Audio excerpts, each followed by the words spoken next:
to the Moose Racing Wild Boar GNCC, the second round of the 2017 AMS Oil GNCC Racing Series, presented by Maxxis, an AMA National Championship. Hello, race fans. I'm Mikey Waynes, and welcome to the swamps of Palatka, Florida. We're here in round number 2 to see if Walker Fowler can maintain that top spot or if someone else can knock him off. Last weekend, there was battles from second all the way down to about 5th place. Second place finisher, Sneaky Snake Jared McClure, and then behind him in third was Bryson Neal. So there was your podium finishers. We also saw some good competition out there from Adam McGill as well as Chris Borich. So let's see this weekend if Walker Fowler can maintain his top spot and make these other guys gator bait. Now let's take it down to my good friend Rodney Tomlin at the starting line. And thank you, Mikey. And it's time for our starting lineup for this, the Moose Racing Wild Boar GNCC. Rolling to the starting line today in accordance to our top 10 in points. He took the season opening win convincingly. He is a 2-time GNCC champion hailing from Rogers, Ohio on a WFR Racing factory Yamaha backed by Maxxis and Weller Racing, Walker Fowler. Rolling to the line second today in points after the first round of racing. He rides aboard the number 4 from Casca, Pennsylvania on a JMR ATVRiders.com Honda. The Sneaky Snake, a.k.a. Cobra, Jared McClure.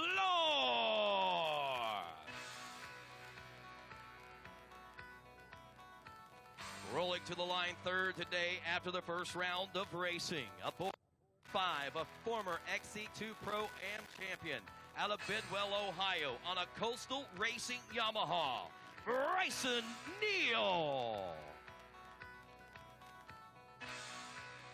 Rolling to the line next, he is the most wins holder, title holder of all time in GNCC racing with 3. He has 6 ATV GNCC championships. Hailing from out of Sunbury, Pennsylvania on a Chris Borich Racing Suzuki, Chris Borich.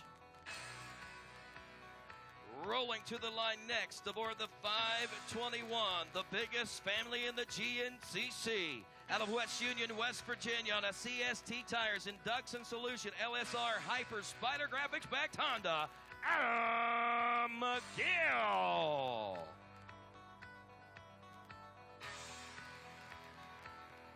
Rolling to the line next aboard the 733 from Edinburgh, Pennsylvania, a former Xc2 Pro M Class champion on an Infab and Pro Yamaha, the Coltrane, Cole Richardson.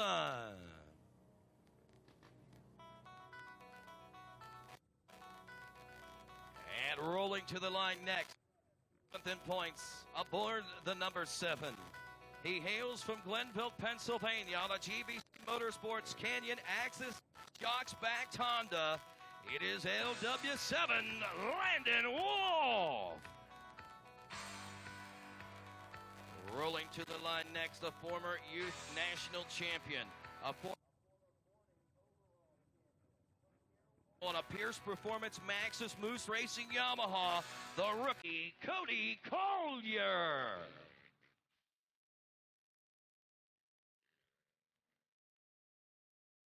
Rolling to the line next aboard the number 13 machine, embarking upon his 23rd season as an XC1 Pro on a GBC Fly Racing HMF factory back Yamaha, Johnny Gallagher.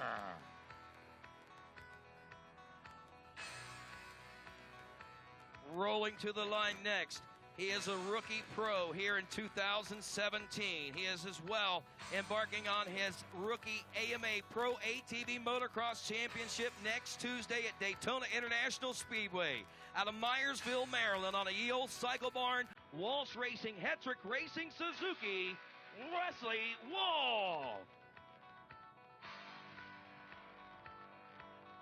Rolling to the line next, the 341. He hails from Medina, Ohio on a Wolf Racing Honda, Brian Wolf. Number 8 rolls to the line next. He is your 11th pick on the starting line today. Out of Richford, New York, on a Dillinger's Pub GBC Motorsports Moose Racing backed Honda, Marty Christopherson. Rolling to the line next, aboard the 816 from Grain Valley, Missouri, on a Shockworks Motorsports Spider Graphics GBC Tires Honda, Tucker Wyatt. Next is the number 14. He hails from Denville, New Jersey, on a JMR-ATVRiders.com backed Honda, Randy Hamilton. Rolling to the line next. He is aboard the number 10 from Akron, Ohio, on a BNR Maxxis Moose Racing backed Yamaha, Joshua Merritt.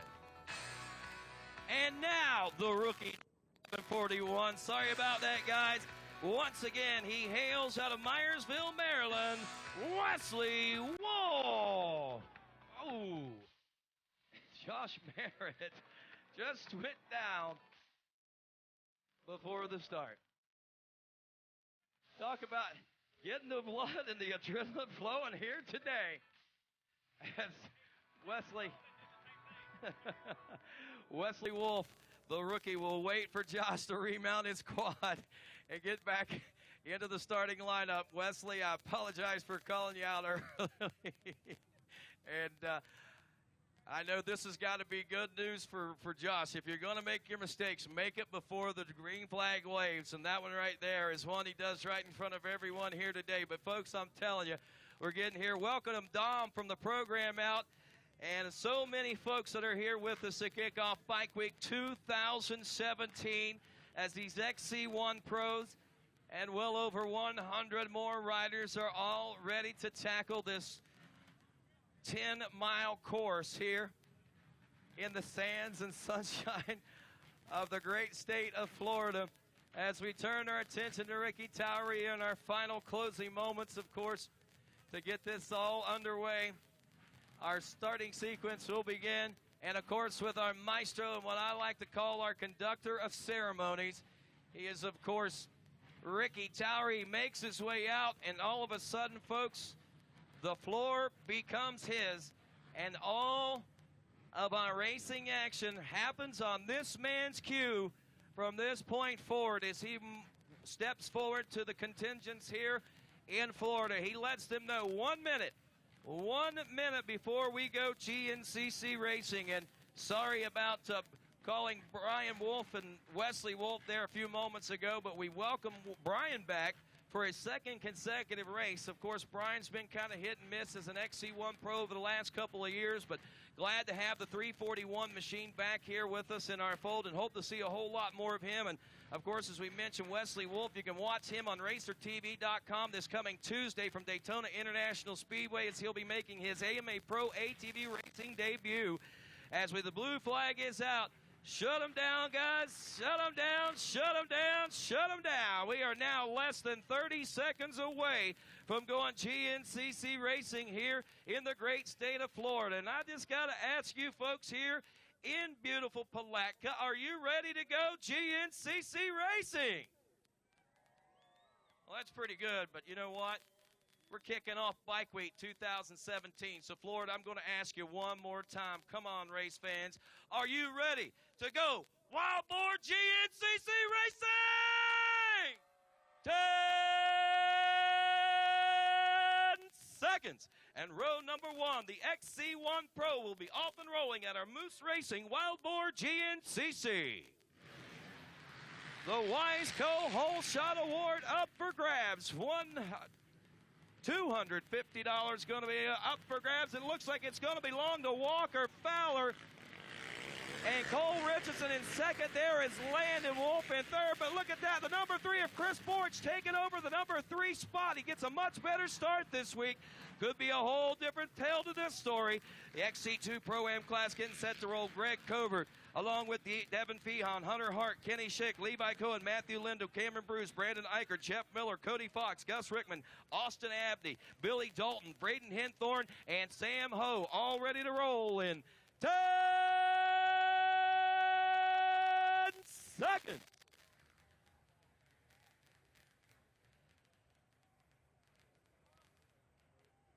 Xc2 Pro M Class off and rolling next.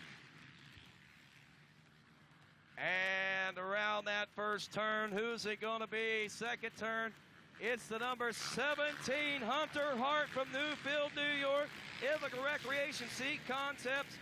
And, of course, Hunter nearly winning there last weekend in the season opener. College A, 16 to 21-year-old Scott Pearson, Caleb Hagan, Corey Silverthorne, Tyler Swindell, also Drew Landers, Davis Brinson, Nicholas Royalty, Joseph Urickson, Michael Schaefer, Dustin Atkins, Andrew Bonabotsky, also Jacob Scott, Seth Wilson, McCain Jennings, John Glotta Jr., Eli Kiger, Eric Straub, Tanner Walker, Bodie Lamoureux, and Andrew Herring in 10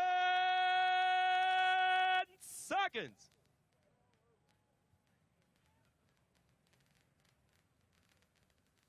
And College A are off and rolling. College A around the first turn. We got tumbles and spill. One guy goes down, but up front it's the 712 of John Glotta Jr. out of Waxhaw, New Jersey. Pierce Performance, Maxxis Tires, Waynesburg, Yamaha backed rider. Junior A 22 plus class coming up next. Steve Coburn, Nick Mastrangelo, Matthew King, James Mauger, Robert Vega, Zach Wright, Luke Sheppard, and Zachary Dean all ready to roll next as we clean up turn number one. Looks like we are ready to go, and Ricky Towery signals these riders as a dead engine call in the Junior A 22. Are poised and ready to strike turn number one in a short matter of only 10 seconds.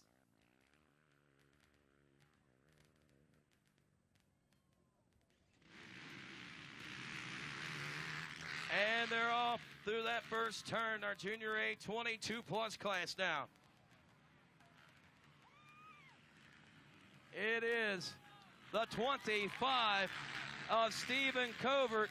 Stephen Covert on a high gear suspension, Waynesburg Yamaha, backed by Goldspeed. The Vet A 28 plus class. AJ Coons, Jeff Pickens, Wes Stone, Pierre Denol, also Dustin Taylor, Travis Austin, Joseph Bosak. We got Nick Carnelli, Kevin Patterson, Walter Schumacher, and Dustin Hendershot. 10 seconds.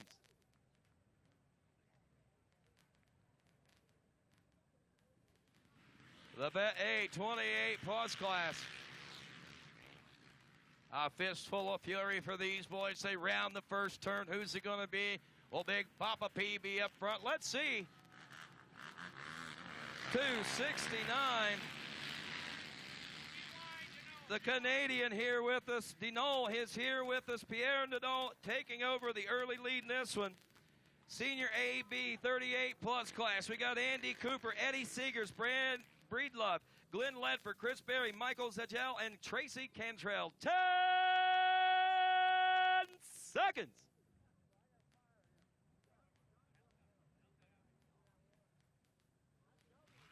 And, of course, the Senior AB 38 plus class rounding the first turn. By the way, the Denal, Pierre Denal, is our Elka suspension man here with us this weekend from out of Canada. It is the number, I think that was 360. Maybe Eddie Seegers grabbing the early lead in that one as we go to the College B next. Donald Boylan, Cage Chrisman, Michael Anderson, William Formont, Mitchell Kidd, Kelton Harbin, Cade Vanderpool, Dylan McClellan, Chase Feature, Brian Smith, Juan Louis Colin, and Cameron Abey. 10 seconds.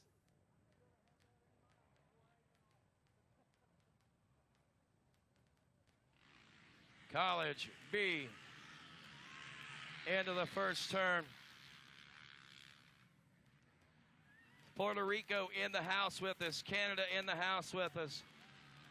And 187, Michael Anderson out of Cloverdale, Indiana on Top Gun Racing.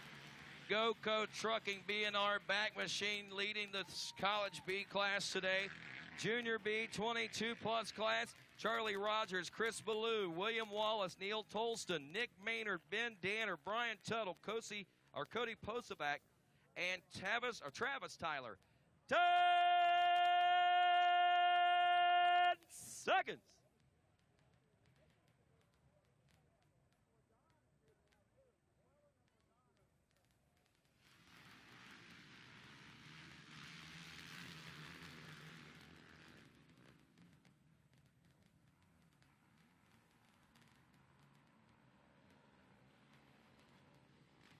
.235, William Wallace out of Street, Maryland, B&R Motorsports, Sunstar Sprocket, GBC Tires sponsored ride.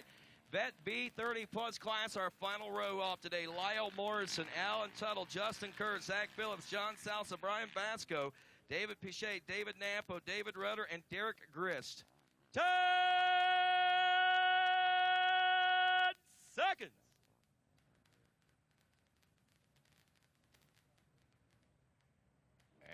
And the green flag waves one final time for this 1 o'clock start. Around the first turn, we sort them all out. It's going to be the 456. Brian Vasco from 84, Pennsylvania on a Waynesburg Yamaha. And that's going to wrap things up as far as our start is concerned. We'll be back out here about 4:30 for UTV racing. Though right now we're heading over by the finish line, and we're going to catch up with what's going on here at the Florida GNCC. Of course, welcome to the Moose Racing Wild Boar GNCC, and we'll continue with more right after this. We handle your races, your jumps, and your trails. Isn't it time you give your daily driver the same love? AMSOIL's Signature Series Synthetic Motor Oil delivers 75% more engine protection against horsepower loss and wear than required by a leading industry standard. AMSOIL also offers a full family of ATV, UTV lubricants, giving you above and beyond fortification for your weekday and weekend vehicles. AMSOIL, devoted to protection.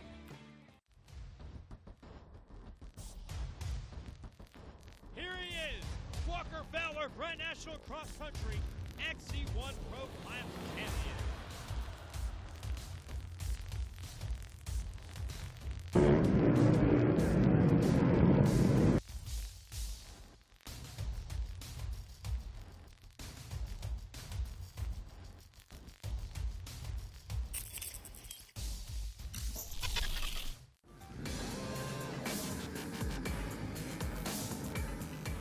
At Rocky Mountain ATV MC, we want to help increase rider participation at your next race, rally, or club event with our free Race Gas program.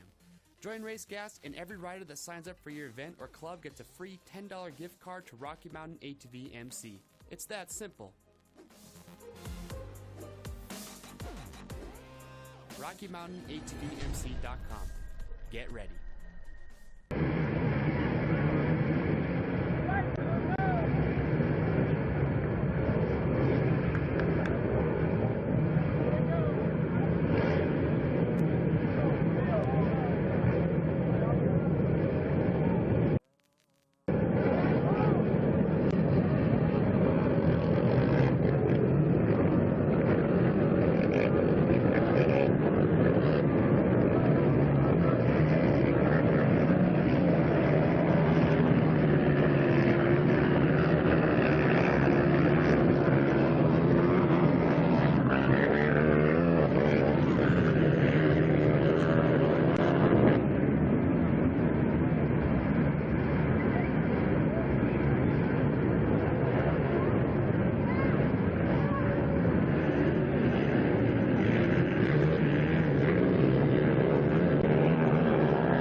He finished second place last weekend. Bryson Neal rounded out the top three for us. Those were your top three riders in the overall last weekend in South Carolina. And as we're moving here into the Florida round here at the Wild Boar, the Moose Racing Wild Boar, you may have seen there we got a real good shot A bit of a replay there for you. While we were at commercial, those riders were working their way through this mud hole, and that's a live shot of it right now. The fans taking a look at it there. You just kind of expect to see more and more people gather down there. Again, Walker Fowler right up front with the whole shot, looking to just carry that momentum he's had since last round. He is carrying that momentum out here into Florida. And then, of course, Sneaky Snake, like we said, he got second last weekend. Bryce and Neal rounded out the podium in the top three. But today, right out of the gate, you see Chris Borich making a move. I think he was in third coming around that last turn right there at the start.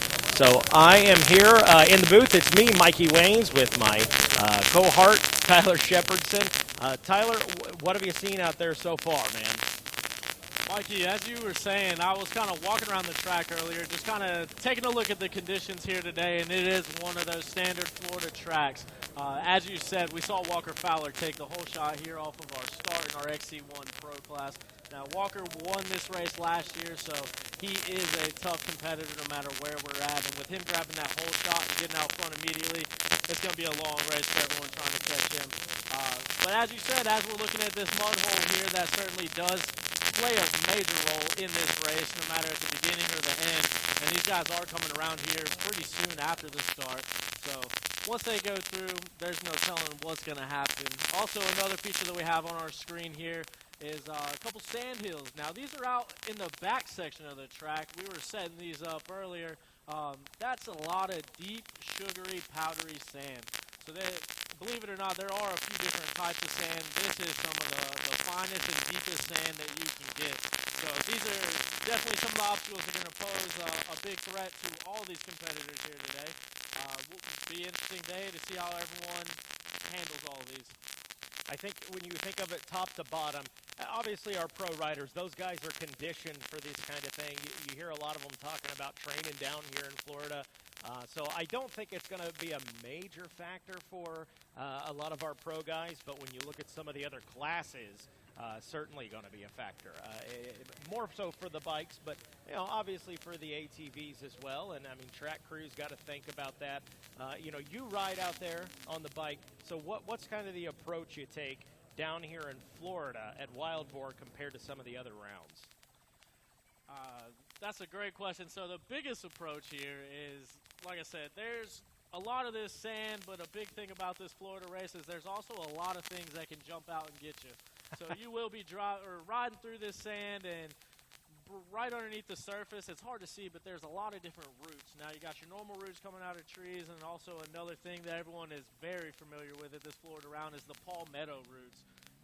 So these Palmetto Roots, they're about the size of a 2-liter bottle, and sometimes they will get sand just below the surface, and when you hit those, there's no telling which way it's going to be. So you really got to keep your head on a swivel, keep your eyes forward, and really pay attention to what you're doing here if you want to see success here at this Moose Racing Wild Boar GNCC. It looks like glue. As we take a look here on the screen, another thing that I noticed this morning watching our amateur races, Mikey, is that these mud fleas are dedicated. Whether we're in the cold mountains of West Virginia, in the hills of New York, or as you can see here in this black swampy sand in Palatka, Florida here, these mud fleas remain dedicated. We've even got Superman down there. He's moving trees. Naturally, you get Superman to do that job. Can we call them swamp fleas this weekend? I mean, they're kind of subbing in for us. No, they're still our mud fleas. There we go. Laying it down. Big kudos. That might be Clark Kent. I don't know. Rumor has it. I don't want to reveal his identity, but shout out to the mud fleas right there. GNCC Racing Nation. Taking a look here. Moving through those sandy hills. This is Walker Fowler to the FMF PowerPoint right there. So Walker already trying to create a little bit of separation between him and the pack. Second place running through right now. Can't get a good look to see who that is. As they come through this FMF PowerPoint, it looks like Walker Fowler was about 10 seconds ahead. Definitely a close lead here in the second place position as they're looking to make a battle for the win. Yeah, you take a look at last weekend in South Carolina, start to finish, is Walker's race, of course. But we did have a lot of good battles. Obviously, Sneaky Snake Jared McClure took second place last weekend. Bryson Neal, as we mentioned, taking the third spot on the box. First lap out here, most of our pro riders still there riding right in with each other. This sand taking its toll. Some of that, like you talked about, very, very fine Florida sand they're battling here through the FMF section here in Palatka, Florida. Absolutely, and as we're looking around, that section after we go through it looks like we have some trouble for a rider. It looks like a chain might have popped off on that Wesley Wolf Suzuki, as we mentioned him in the starting section here. It looks like he's pulling that backwards off the track, maybe trying to get that chain back on the sprocket there. It looks like sometimes we get in this deep sand and it is known to throw a chain, and it looks like that's what Wesley Wolf is dealing with back there. But as I was saying, so when they're coming through this FMF PowerPoint, the trail kind of loops around, and then you'll come back and you can see the traffic behind you. So now we're seeing our leaders going through on that right-hand side as our other classes that started a little bit farther back, they're making their way to that FMF PowerPoint. Yeah, so a bit of a tough break there for Wesley Wolf. Looked like he was working on the chain right there, so that's is another setback for him. Of course, this week he'll be out there at the AMA Pro Supercross making his debut, so give him a shout out there. Tough start for him here at round number 2, the Moose Racing Wild Boar, but he can get that together. We see more of our riders now working their way through the FMF PowerPoint. Now, how does dust is dust, right? Or is this sandy dust? Does that play a bit of a factor getting in your goggles? Is it any harder to deal with than another rider jumping off the side of the quad there, getting a little live action for you, but he's back on and riding through there. Mikey, it looks like he did get bucked. A lot of the reason for that might be that sand that you're talking about. So dust is dust to an extent. When we're down here in Florida, as I said, it's a fine powdery sand, so that dust turns into more of a silt. Now, when you get home after these races, you'll have dust and silt in places you didn't even know existed. So that is one thing that they will also be dealing with here. Not only is it the dust getting sucked into their air filters, getting sucked into the engines of these machines, but a lot of times that dust will slowly creep into your goggles and really cause a trouble with your vision throughout the race here. So that's another thing that to keep a good eye on as we continue to progress through this race. Yeah, very good point, and you're absolutely right. I wasn't out here racing in it. I did work the pit bike race last night, which, if you guys were around for that, I gave everybody a good laugh, to say the least. But, man, you get back to the hotel, you shower, you're still dealing with that sand well after you shower, so I can only imagine what our riders and race crews are going to go through after round 2 here at the Moose Racing Wild Boar. So, again, with the whole shot this morning, you saw it after Rodney Tomlin gave us that iconic 10-second start. Walker Fowler right back out in front. And last we saw as he came through the FMF PowerPoint, it looked like he was working on about a 10-second lead. So we'll look to see him work his tail off and try to put a little separation between him and the rest of the pack.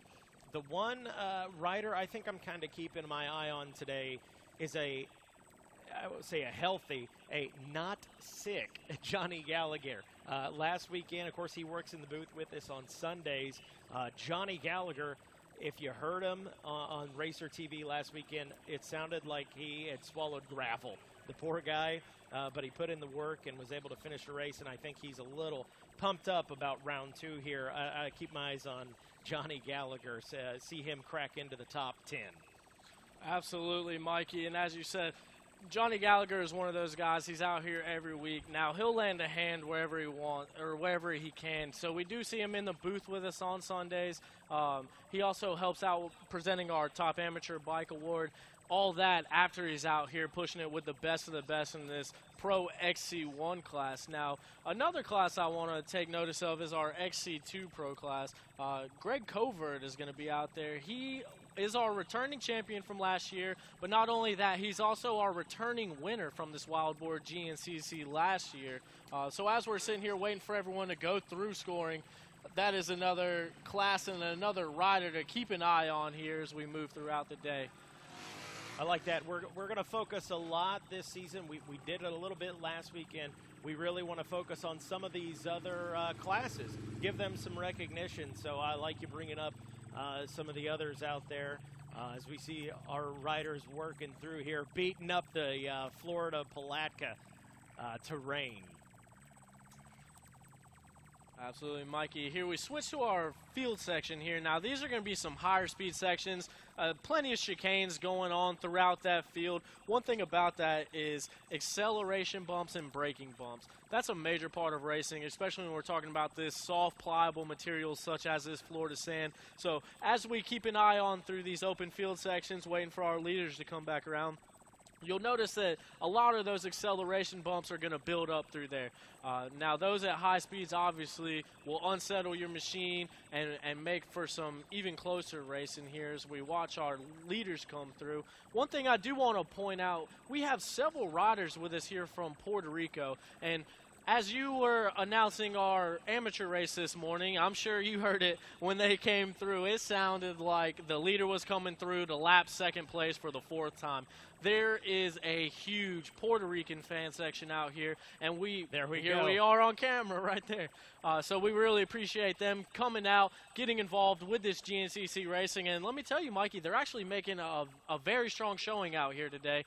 So we want to welcome them out here. If you see them, make sure you're saying hi. Welcome them to our GNCC Racing Nation as they're out there mixing it up with the mud fleas while their riders are out mixing it up with some of the best riders in the world. Yeah, you're absolutely right. Talking about that race this morning, every time one of their riders would roll through, they would just lose their mind. So thank you guys for coming out and joining us, man. You would have thought Walker Fowler himself was coming through right there. So very, very strong support, and thanks for racing out here with us at the Moose Racing Wild Boar round number 2 here and the GNCC Racing Series presented by Maxxis. That is round number 2, and when you said that, it made me think for a second. I'm so used to this Florida round being round 1, so to hear it being called round 2, it's taken a little bit getting used to, but it certainly is here, and our racing action is back underway as we see one of our coastal mechanics out there mixing it up with the mud fleas. Now, one thing that you will take notice of is while they're going through these major attractions that we have, or the tougher parts of the track, you'll see a ton of crew members out here pointing lines. Now, your crew members, obviously, if you see them, you're going to take that line. They're out there learning from other people's mistakes, making sure you don't make those mistakes, and pointing out the good lines. Now, the mud fleas, on the other hand, they can go either way. Now, I've personally been out there on the track.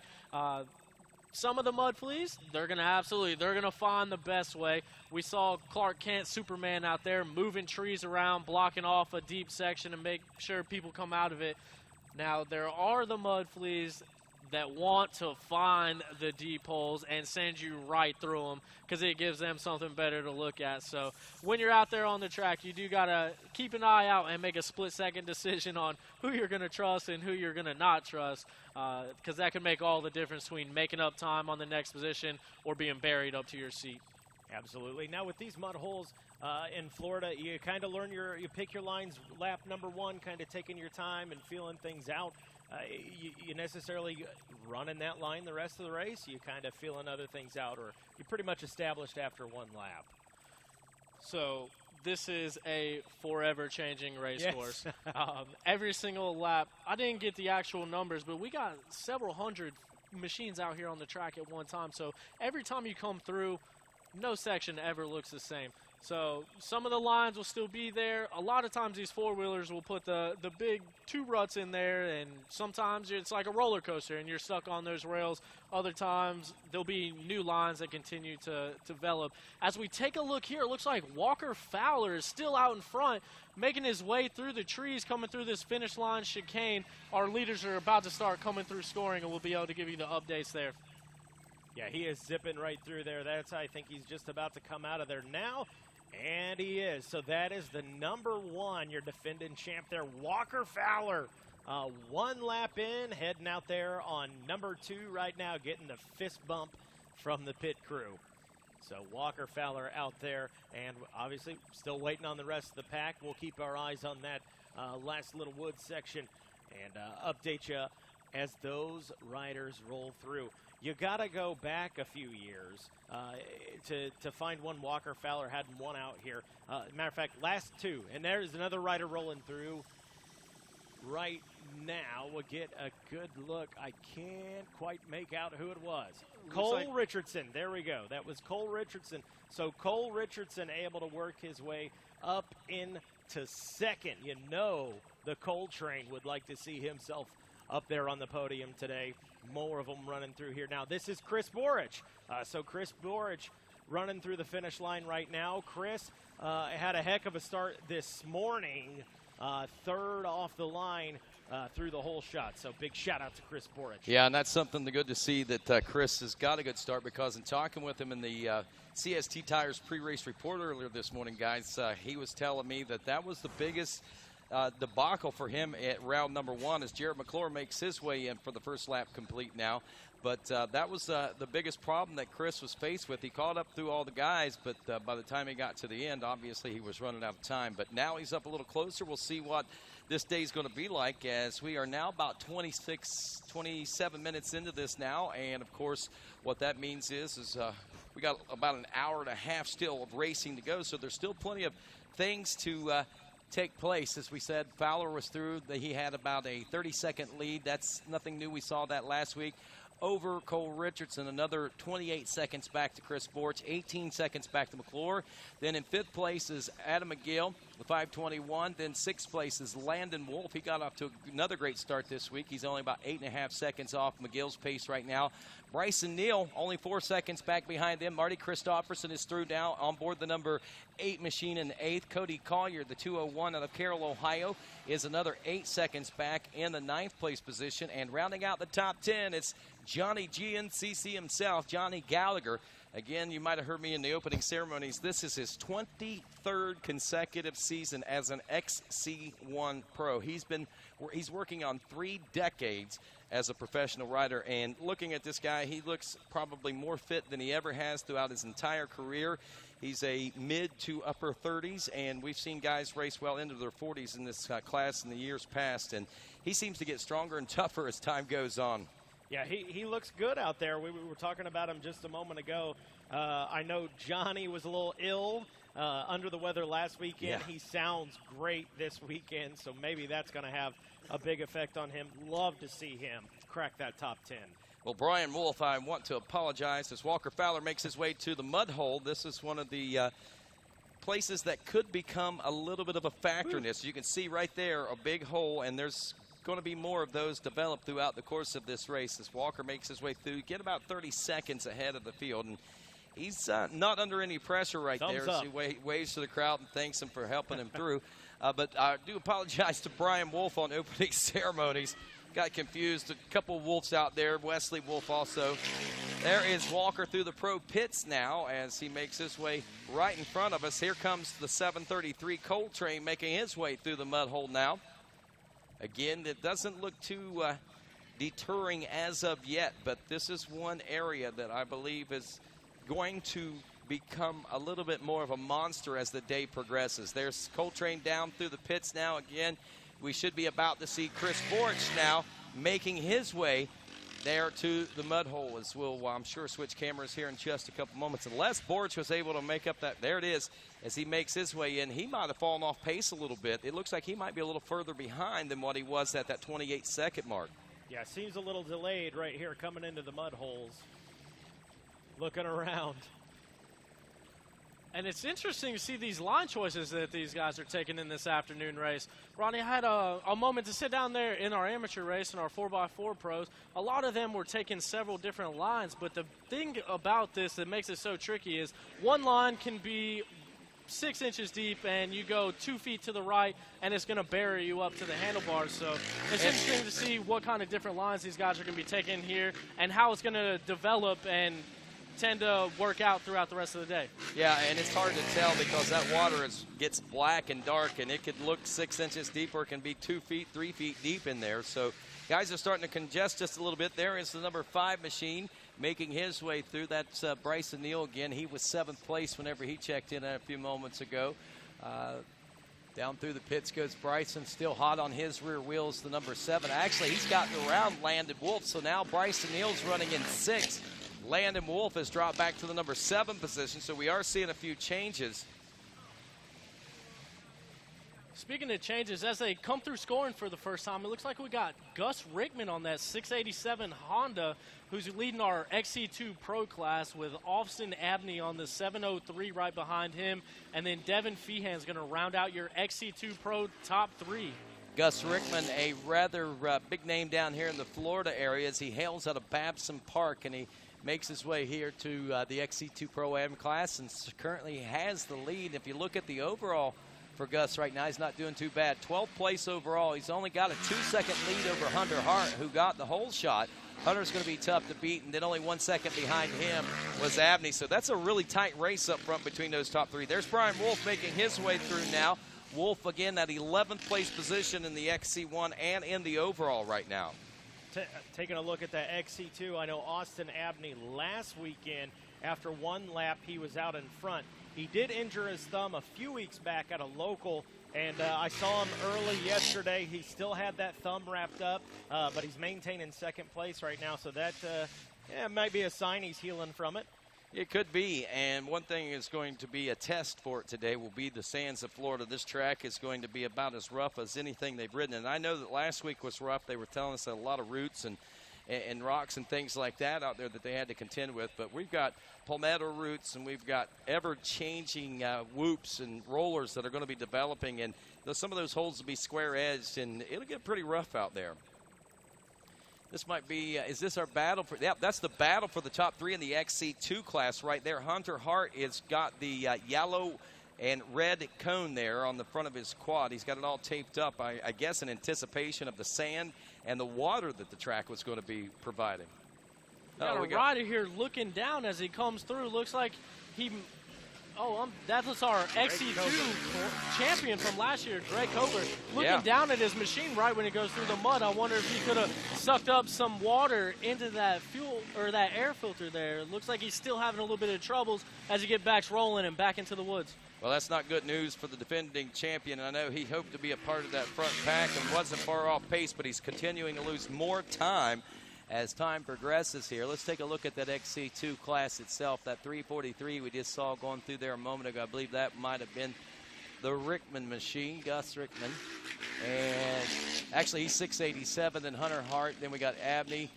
And actually that could have been him very easily, depending on what his number and GNCC number is. But regardless, there is Wolf still, Brian Wolf out in the top 11 or so of the XC1 Pro class.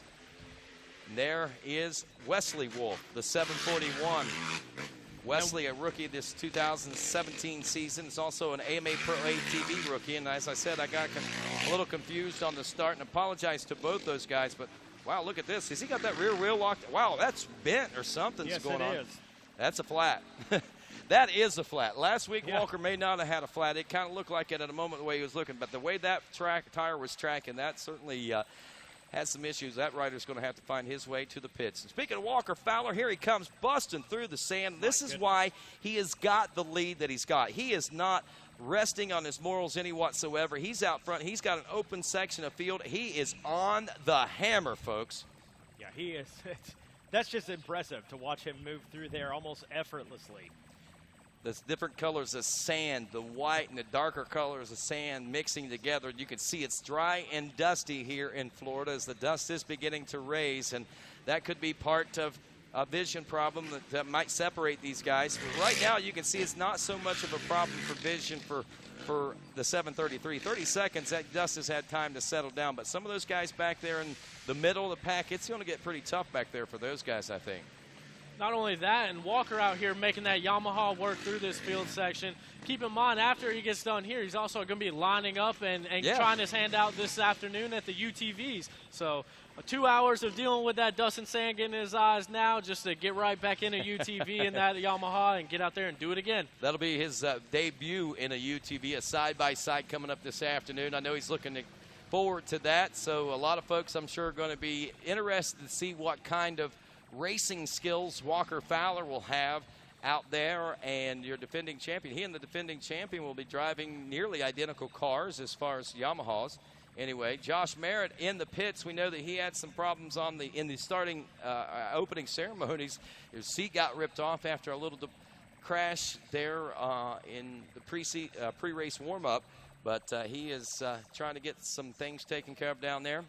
There's a shot of the pits right now. You can see that he is he's probably still working on the seat, I would have to imagine. It's gotta yep, be that's exactly what it is. Yep, he's off the rig, and they're taking a look at it right now. Absolutely, and another thing that we mentioned when we saw Wesley Wolf come through the frame earlier is he did see a little trouble earlier in the woods. It looked like he was putting his chain back on, so it looked like he ripped his chain off earlier. So it's nice to see Wesley back on track, that chain on, back in action, and him trying to make a run back up towards the top 3 in this group. Well, we'll continue to watch our leaders make their way through right now. Meanwhile, Walker Fowler leading Cole Richardson, leading Chris Borich in the number 3 spots. Jared McClure in 4th. Adam McGill rounding out the top 5, and GNCC Live continues after this. We handle your races, your jumps, and your trails. Isn't it time you give your daily driver the same love?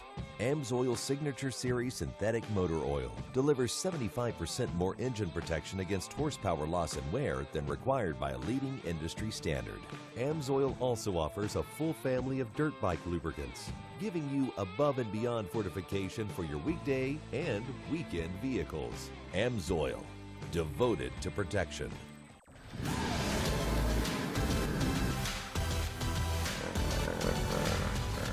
Here at Rocky Mountain ATVMC, we go beyond selling parts, apparel, and accessories. We take pride in supporting the sport. We're proud to sponsor GNCC Racing and the KR4 team. It's just one more way to show our dedication for the fans and riders of this great sport. RockyMountainATVMC.com. Get ready.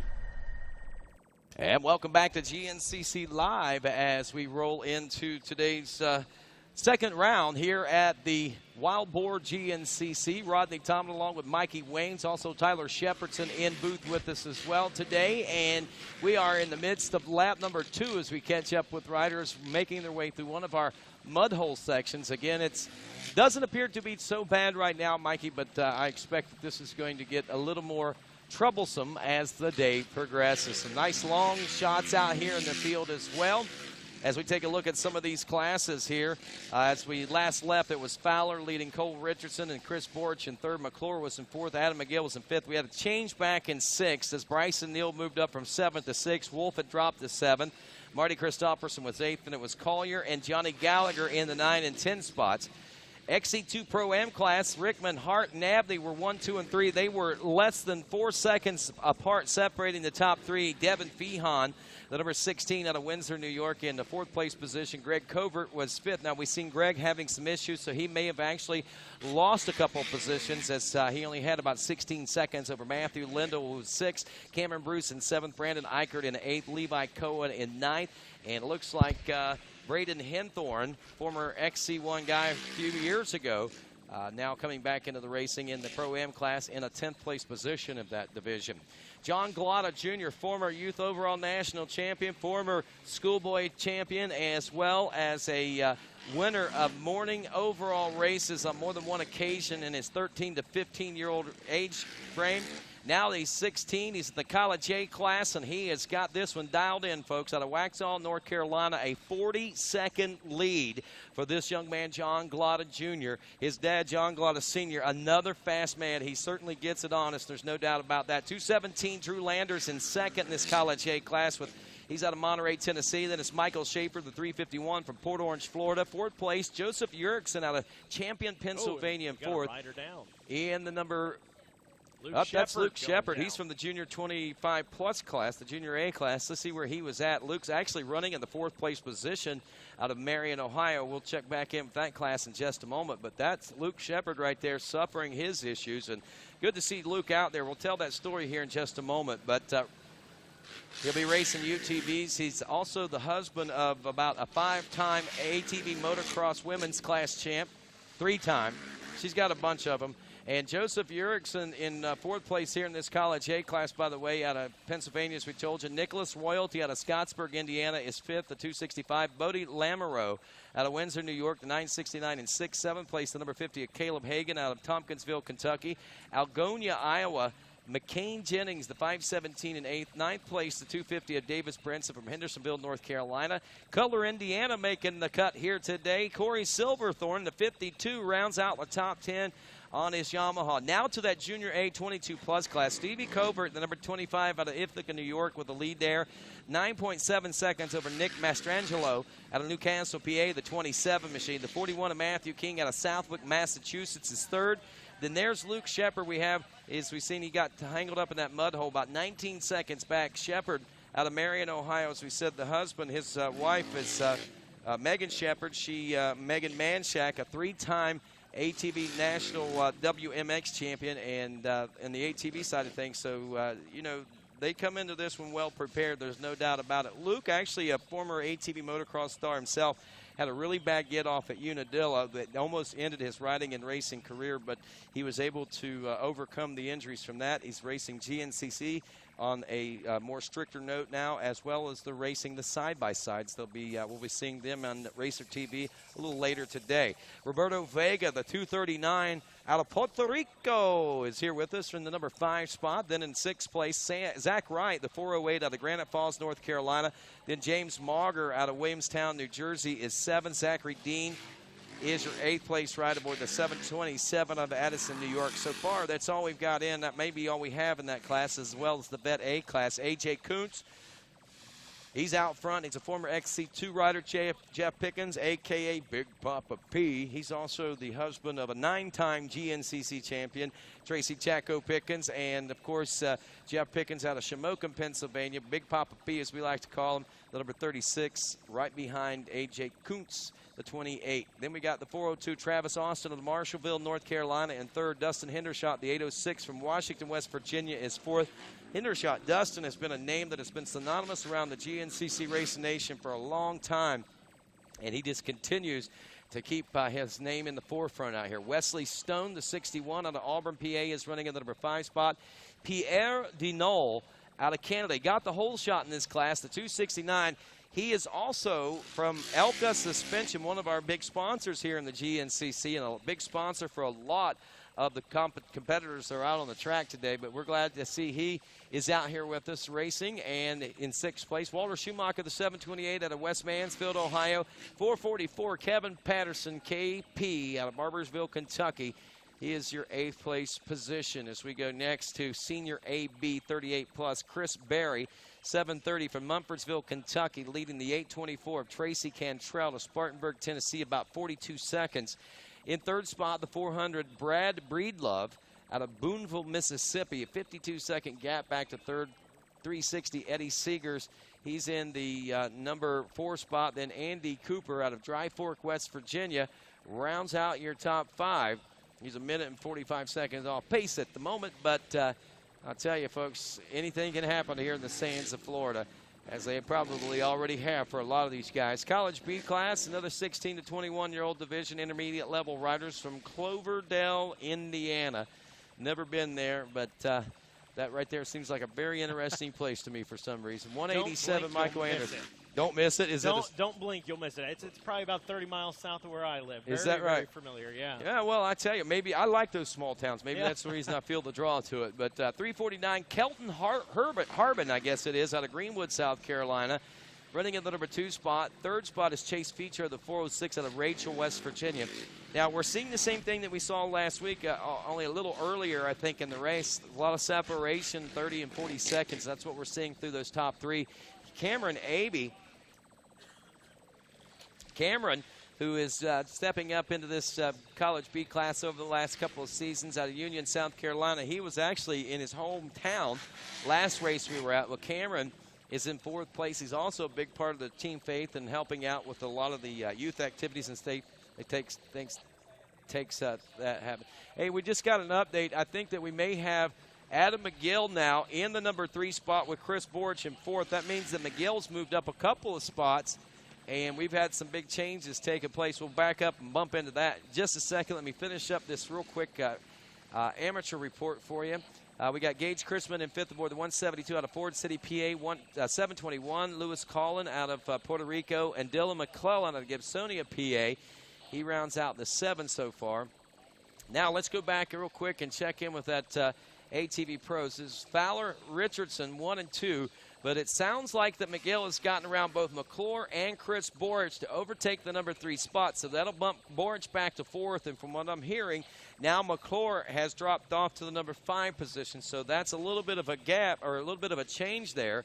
And if we look at timing and scoring, we're only about 4 minutes out from these riders at the finish line. I'll finish up these last 2 after the first lap, and then we'll check in with them again in a little bit, but we'll devote ourselves some more to the pro class. But Ben Danner, the 450 out of Cumming, Georgia, 15-second lead over the 89 of Chris Ballou out of Leoma, Tennessee. 235 William Wallace out of Street, Maryland is third. Fourth place, Nick Maynard from Gainsboro, Tennessee.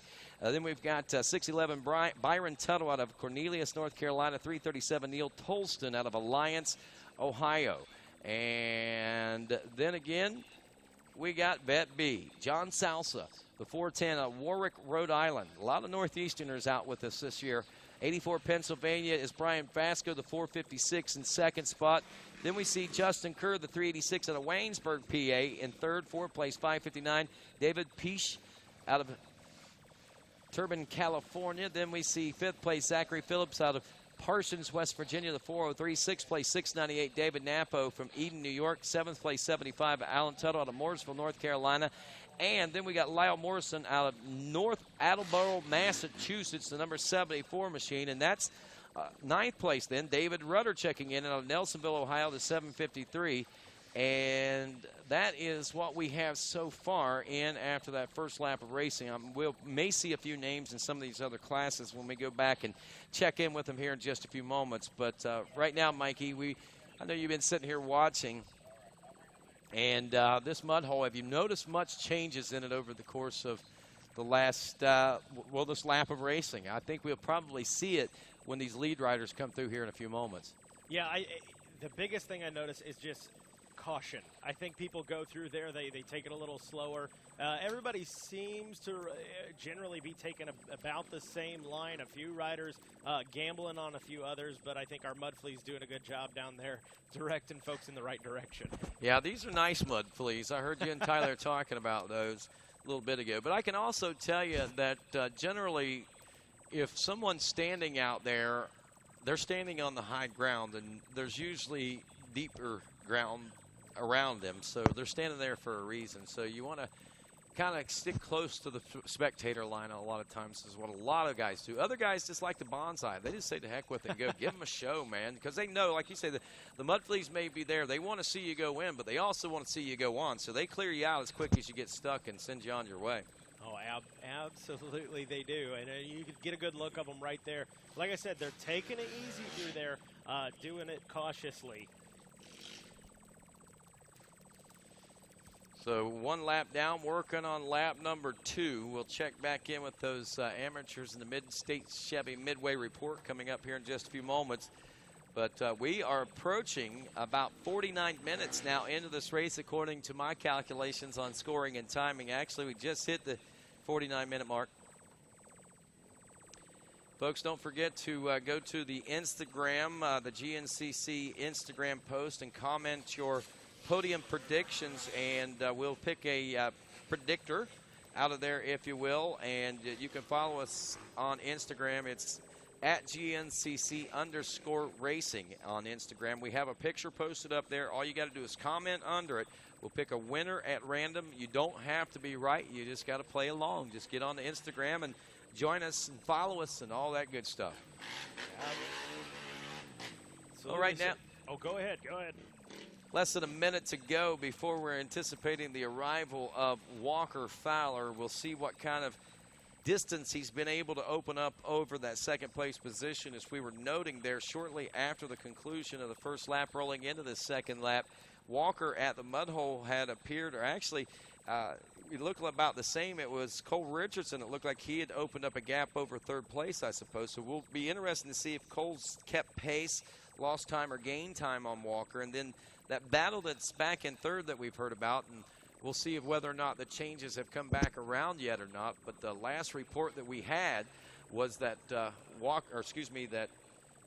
McGill, was in the number 3 spot. Had gotten around both McClure and Chris Borich.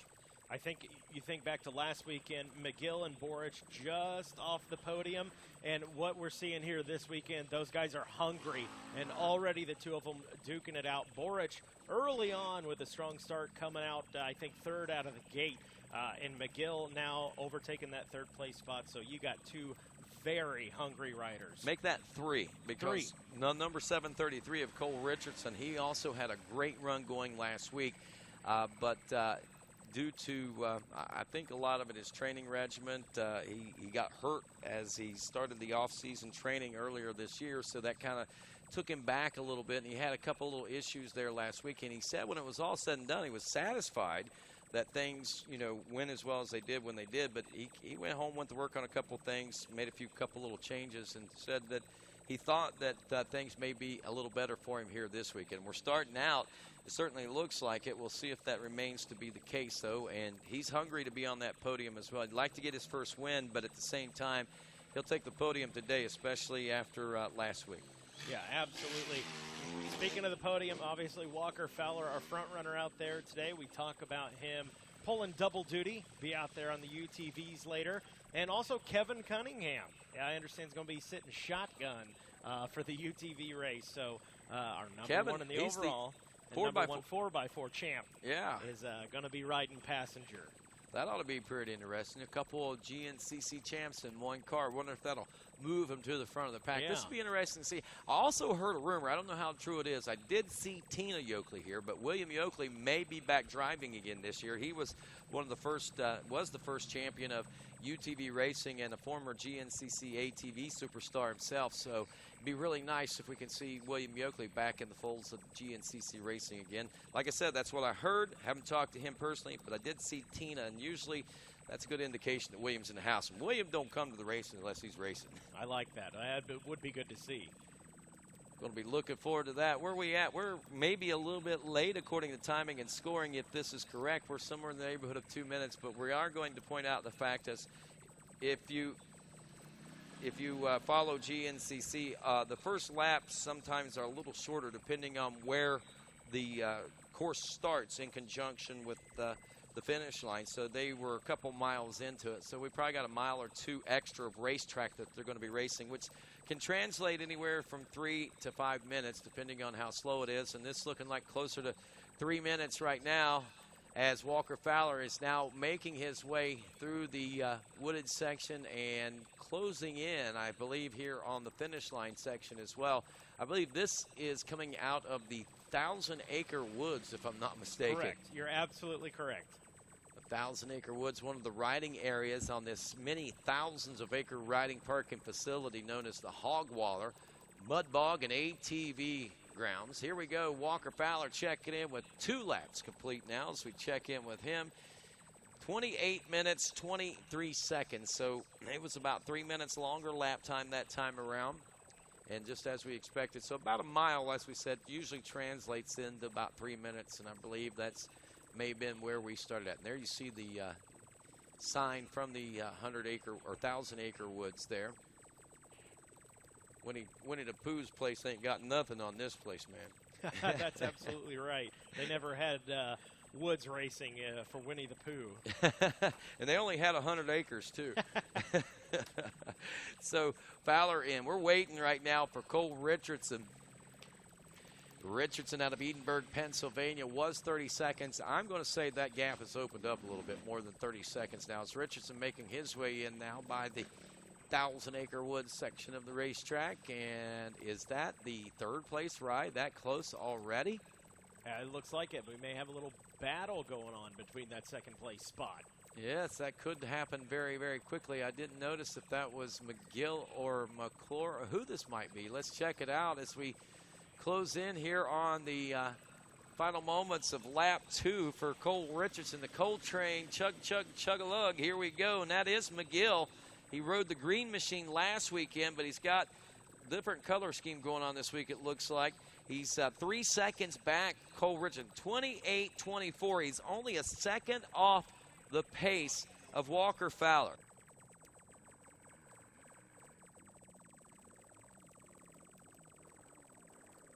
So, wow, what a big change there. As Adam McGill, I know last week has got to be searching for some redemption. There's that mud hole we were talking about. Now, Walker Fowler's going to be closing in on this one here, I'm sure, pretty soon. But we'll see. There's fourth place through. Chris Borich is through. He's 20 seconds off pace of Adam McGill. Man, you got to wonder what changed that. McClure's another 15 seconds back. Something must have happened out there. These riders got stuck or something separating them. We got fifth place ride McClure, then sixth place, the number 5 of Bryson Neal checking in. He's 7.3 seconds behind McClure. Landon Wolf, according to timing and scoring, would be next.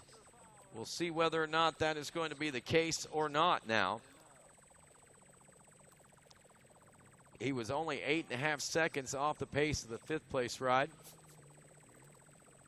There's the 14 machine. That is Randy Hamilton.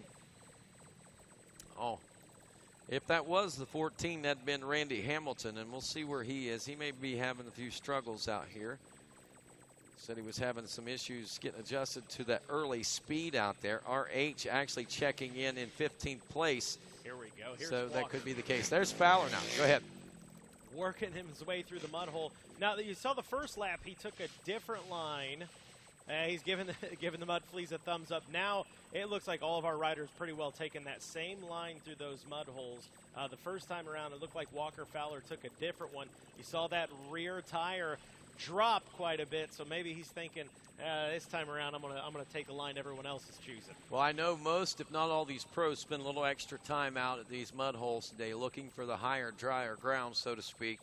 Walker was one of those. He was a little late getting back to his pits for the interview, so we didn't get a chance to talk with him this morning, but there he is in his pits right now for a scheduled pit stop, quick fuel. Look at that, no sense of urgency whatsoever.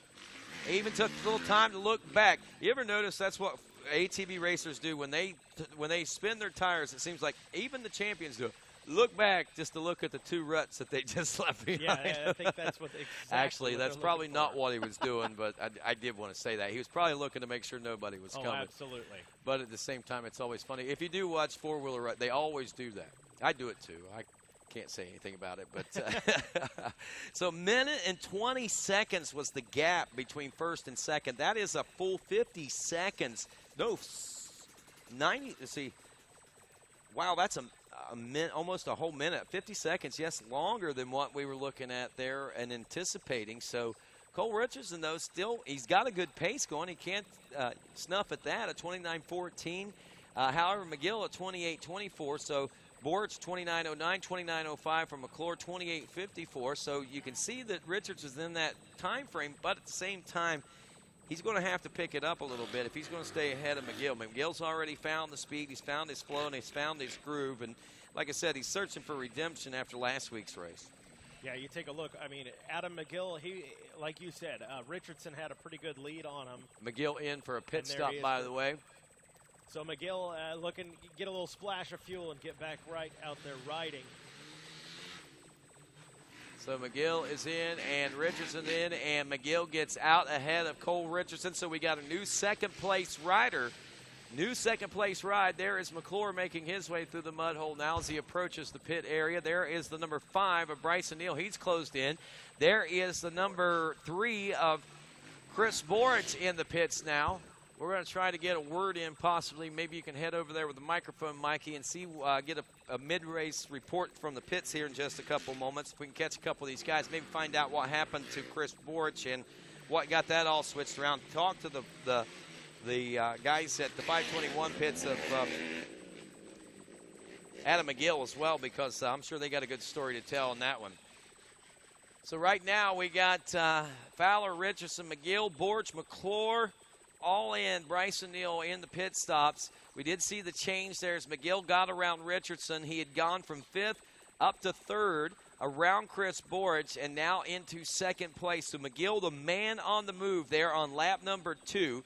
Then we've got Chris Borich in 4th, McClure in 5th, Bryson Neal 6th, Landon Wolf is 7th, Johnny Gallagher is 8th after 2, Marty Christopherson 9th, and Tucker Wyatt rounds out your top 10. As you can see, riders and mechanics, team mechanics, I guess teams, this waiting on their riders' arrival. We see at the far end the orange shirt down there, rookie rider Wesley Wolf, who's now 13th place, 1 minute and 52 seconds down. We told you he had some issues with a chain out there earlier, so a tough break for that. And, of course, as Walker Fowler continues to motor along, there's LW7 through the mud hole now. Walker Fowler, phenomenal riding, 1 minute and 20 seconds, and I know that this kid came into this championship season with one thing on his mind, and that was winning his 3rd GNCC Xc1 ATV championship. We actually had a chance to catch up with him heading into this weekend. Absolutely. We went into South Carolina, and we got a whole shot, and we got a win, similar to a situation last year in Florida. And now we're back here in Florida again, and a whole shot is going to be super vital. It's going to be very dusty, especially in the open stuff. The woods hold a little moisture, but you know, it's going to make whoever gets a whole shot today is going to be considerably easier. We're not making our life any easier, that's for sure. We've added some shop work and some extra work on it's 6 rounds this year. We're driving a UTV for Factory Yamaha. We'll see how it goes. I'm not good at it, and I think I wish I was better at it, but you know, it's going to come with time. You know, Cheney and Miller, you know, they didn't step in it, and they were just awesome. They kind of got into it before they were really even racing these things, and it took them, you know, 4, 5, 6 years to really get them dialed in to where they're a top competitor. And it's going to be a learning curve for us. You know, when we started racing ATVs, I didn't just step in and be good at it. This is my 20th season riding, and we're only getting stronger. So should be an interesting year to get to learn the side-by-side. Absolutely. Wow. We went into... Be interesting to see that again coming up this afternoon with what Walker was talking about. And he's also right, if you mentioned, as he mentioned there earlier in his interview, about getting the start is going to be very critical, and that's one thing that he knows, especially on days like today. You got to get out front as early as possible and stretch it out, because he knows that these guys are going to be coming, running and gunning toward the end of the race, and he's going to push all the way through the end. You can bet that. But at the same time, he's also excited, you can see, about getting ready to ride in the side-by-side race. Again, we're going to be televising that, as we always do, side-by-side racing right here on RacerTV.com. So make sure you stick around. Watch Walker in his racing debut of UTVs today. It's going to be pretty exciting. Let's check in with some of the Xc2 Pro M riders now. As Austin Abney's checked in now, about 15 seconds ahead of Hart. We've seen that Hart had gotten the early lead, and he was just a couple of seconds behind. Actually, only 4 seconds separated the top 3. But Petersburg, Indiana's Abney comes out on a mission today. As we told you, Mikey was talking about a thumb problem there last week that seemed to plague him, but looks like no plaguing of that today. Hunter Hart second, Devin Fehan in third, only 1 flat second behind Hunter Hart as they checked in. Defending champ Greg Coburn might have lost some time last time, but it looks like he made it up to 8.3 seconds. He had a lap time of 31.08. That was only 5 seconds off third place and only 3 seconds off of second place. So Coburn may have been slowed down out there for whatever reason, but he got right back on the gas. Matt Lindell, the 303 in fifth out of Muscatine, Iowa. Brandon Eichert, the 441, is in sixth place. Gus Rickman, the 687, is back in the number 7 spot. He was the Babson Park, Florida rider that was leading early on. He has not checked in for his second lap complete. Cameron Bruce, 427, is 8th place. Levi Cohen, 9th, and Braden Henthorne rounds out your top 10. So it's Cohen, 8th. Sam Ho, by the way, if I didn't say it, is 7th. Cameron Bruce, 9th, and Gus Rickman now would be checking in 10th, but I expect if it continues like this, Braden Henthorne will be the man to do that as we watch some more of these mud hole action out here, out in the field sections as well. And this is poetry in motion. Adam McGill still in the number 2 spot, but wow, that is just poetry in motion, watching some of those guys work their way through these field sections the way that they do.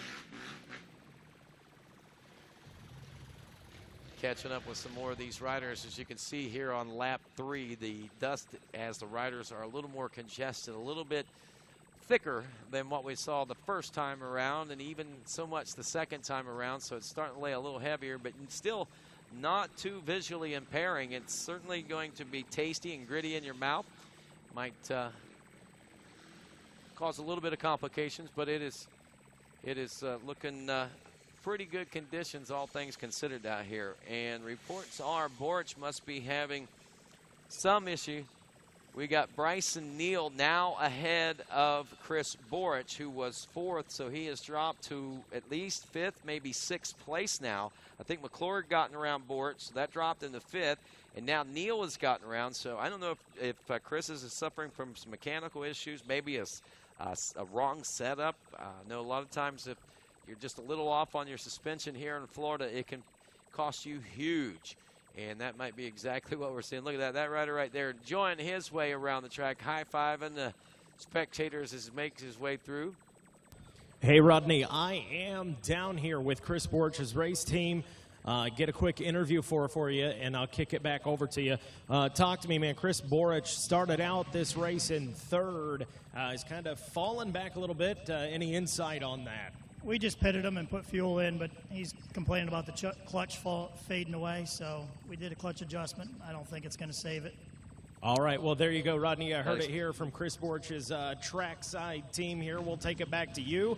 I'm going to head on over to Adam McGill's tent here in a moment. All righty, and that makes a lot of sense. I knew it had to be something mechanical. I knew there wasn't really, unless something happened on the track, anything physical, but Chris is riding more like that's a mechanical issue.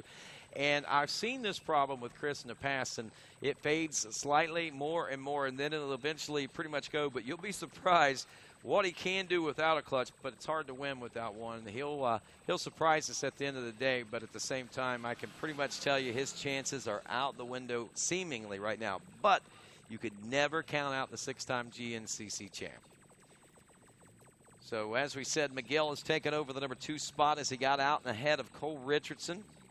Richardson, though, pretty satisfied with where he's at right now. There's LW Landon Wolf in this big open field section. He is running 7th place right now. He was a minute 23 behind Bryson Neal, now behind Chris Borich, it looks like. And with that, we're going to take a little bit of a break. We'll be back with more as GNCC Live continues here on RacerTV.com. I'm a sore loser. I'm a sore loser. Losing is not an option for me. Be the best. The best? The best. You have to have the best equipment under the hood.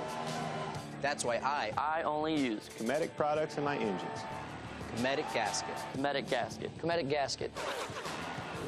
Cometic gasket, a superior quality gasket for those of us who demand the highest level of performance.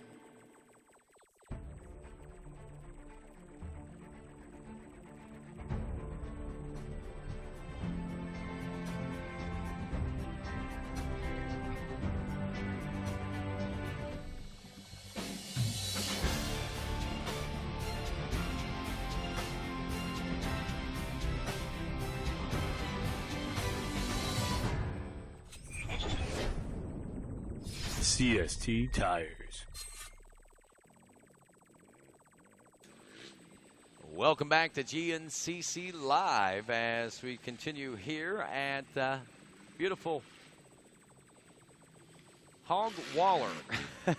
As you look at that, you can see why it's called that, but this is actually a mud truck pit as well as ATV riding area, and it is a great marriage for GNCC racing, no doubt about it. We are at the Moose Racing Wild Boar GNCC. It is round 2 of the AMSOIL GNCC series presented by Maxxis and AMA National Championship. Rodney Tom along with Mikey Wayans. Also Tyler Sheppardson in-house with us. We'll be hearing from him as well throughout the course of the day. And we are an hour and 9 minutes now into this second round of racing as Walker Fowler continues to lead Cole Richardson, McGill, and as we said, McClure and Neal, your top 5, as Borich has dropped off to the number 6 spot. Let's check in with some of these other classes in the Mid-State Chevy Midway report here, as we should have a lot of these classes with 2 laps complete now. And we'll start with the Xc2 Pro M Class, as Austin Abney continues to lead Hunter Hart, about 15-second gap there. As we told you a few moments ago, Devin Feehom was only 1 second back of him. In the number 4 spot, Greg Covert, 8.3 seconds back, your defending champion of this class. We got Matthew Lindell, the 303 out of Iowa in 5th, then Brandon Eichert in 6th for the 441. 941 is Sam Ho is 7th. Levi Cohen, number 33, is 8th. Cameron Bruce, 427 and 9th. And Jeff Miller, the 533, rounds out the top 10. College A, Drew Landers, the 217. That's the rider we seen going through there just a few moments ago as he was high-fiving some of the crowd. And these guys just leisurely riding their way through. Landers with a 1:34 lead now over John Glotta. Remember, Glotta had the amazing lead at the end of the first lap. We talked about his accolades from his youth into his amateur career, and he started out like a ball of fire. Drops to a 33:42 lap time that time and loses a little bit of time, about a minute and a half, but he still has a 2:13 lead over the third place ride, the 3:51 of Michael Shaffer from Port Orange, Florida. Bodie Lamoureux, the 969, running in the number 4 position out there with us out of Windsor, New York, with McCain Jennings out of Algonia, Iowa, rounding out the top 5. Nick Royalty, 265, your College A, 6th place. The 52 of Corey Silverthorne in 7th. Joseph Urickson, he is running in the number 8 spot aboard the 328. The number 50, Caleb Hagan at 9th. And David Brinson rounding out the top 10 aboard the number 250. There's Craig Oberholzer here all the way from Jackson, Ohio. Welcome here to GNCC, buddy. At 25, Stevie Covert leading the Junior A 22-plus class out of Ithaca, New York. 27, Nick Mastrangelo is Newcastle, Pennsylvania zone in 2nd. 41, Matthew King. He is 3rd now. He's out of Massachusetts, Southwick again. He's 3rd. That's after 2 laps complete. He has a 2:59 gap behind Mastrangelo, who's 34 seconds behind Covert. About 19 seconds back at the end of the last lap was Luke Sheppard. Remember, we saw the 724 a lap ago having a few issues over there in the water, and we'll see whether or not that's going to be the case this time, as 724 is due in any time now. Robert Vega in 5th, Sam Wright in 6th aboard the 408, James Mauger in 7th, Zach Dean rounded out the 8th. I'm kind of curious, is that Fowler out at the FMF PowerPoint, I believe? Yes, it is. This out near, I believe, what, the 5-mile marker, somewhere in between the 4 and 5-mile marker, about the halfway point of this. And that right there, again, doesn't seem to be causing a lot of problems, but we got another lap or so to go through there, so we could see issues as that starts to dig out and get a lot deeper here for the GNCCers. As we look at the College A class, again, Landers leading Glotta, Schaefer, Lamoureux, Jennings, Royalty in 6th, Silverthorne, Eli Kiger, Yerkson, Caleb Hagan. Yeah, we got all those guys. Those guys all in then with 2 laps. As we were talking Junior A, we only had 3 in with 2 laps, so we're still waiting on Sheppard, who had a 47-second lead over Vega, and I'm beginning to think that maybe Vega might have caught Sheppard at this point. Yes, he did. They just checked in. Robert Vega, 239 out of Puerto Rico, 5 seconds ahead now of Luke Sheppard. Looking at Sam Wright, Mauger, and Dean to go the top 8 out of that one. Now we next go to Senior AB, I believe, 38-plus class, where Chris Berry, the 730 out of Mumfordsville, Kentucky, a little bit late. Should be checking in any time. Had the lead after that first lap. Tracy Cantrell in 2nd. Brad Breedlove was 3rd. Eddie Seegers in 4th. Andy Cooper in 5th. Michael Zangel, the numbers 790 and 6. And Glenn Ledford rounded out the 7. So I want to give these guys a few more minutes to see whether or not they'll be able to check in at the halfway point. And again, we'll run through these B classes as we see College B. Michael Anderson is leading Kelton Harbin, the 349, now in 3rd place. 406, Chase Ficho. Cameron Abey, 888 in 4th. Gage Chrisman, 172 is 5th. Juan Louis Colon, the 720 in 6th. Dylan McClellan, the 405 in 7th. Donald Boylan is the 67 in 8th. 9th is Brian Smith, the 596. Junior B now in the Mid-State Chevy Midway Report. Ben Danner, the 450 out front of Chris Ballou. William Wallace, 235 in 3rd. Nick Maynard in 4th. Then we got Byron Tuttle, 611 in the number 5 spot.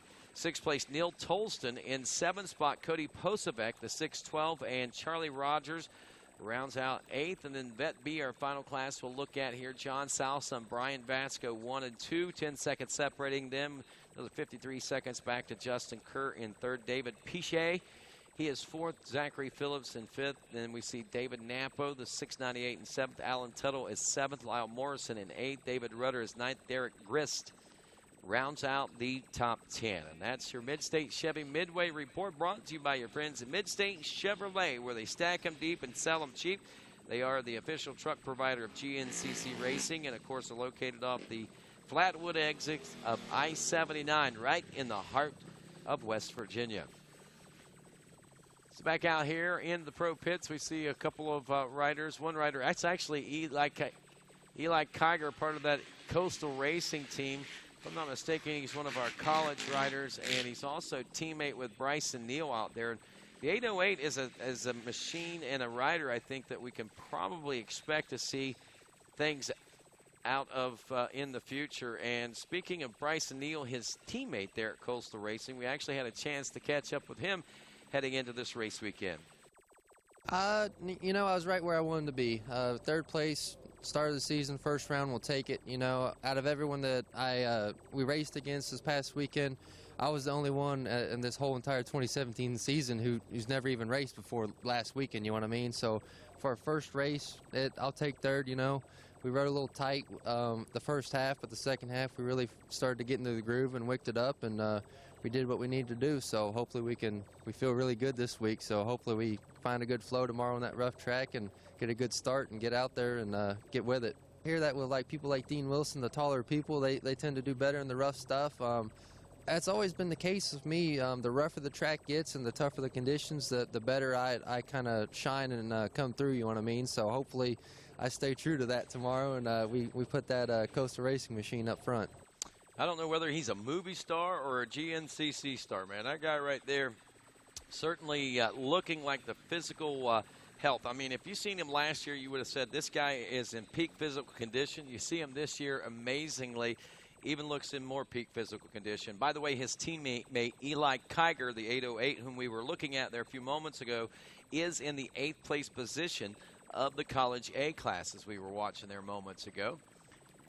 There's some troubles, and those are the kinds of things that you see sometimes in these holes out there, sucking up some water. That guy actually stalled out, got it remarkably fired back up pretty quickly, so maybe it was just a miscue on his part there.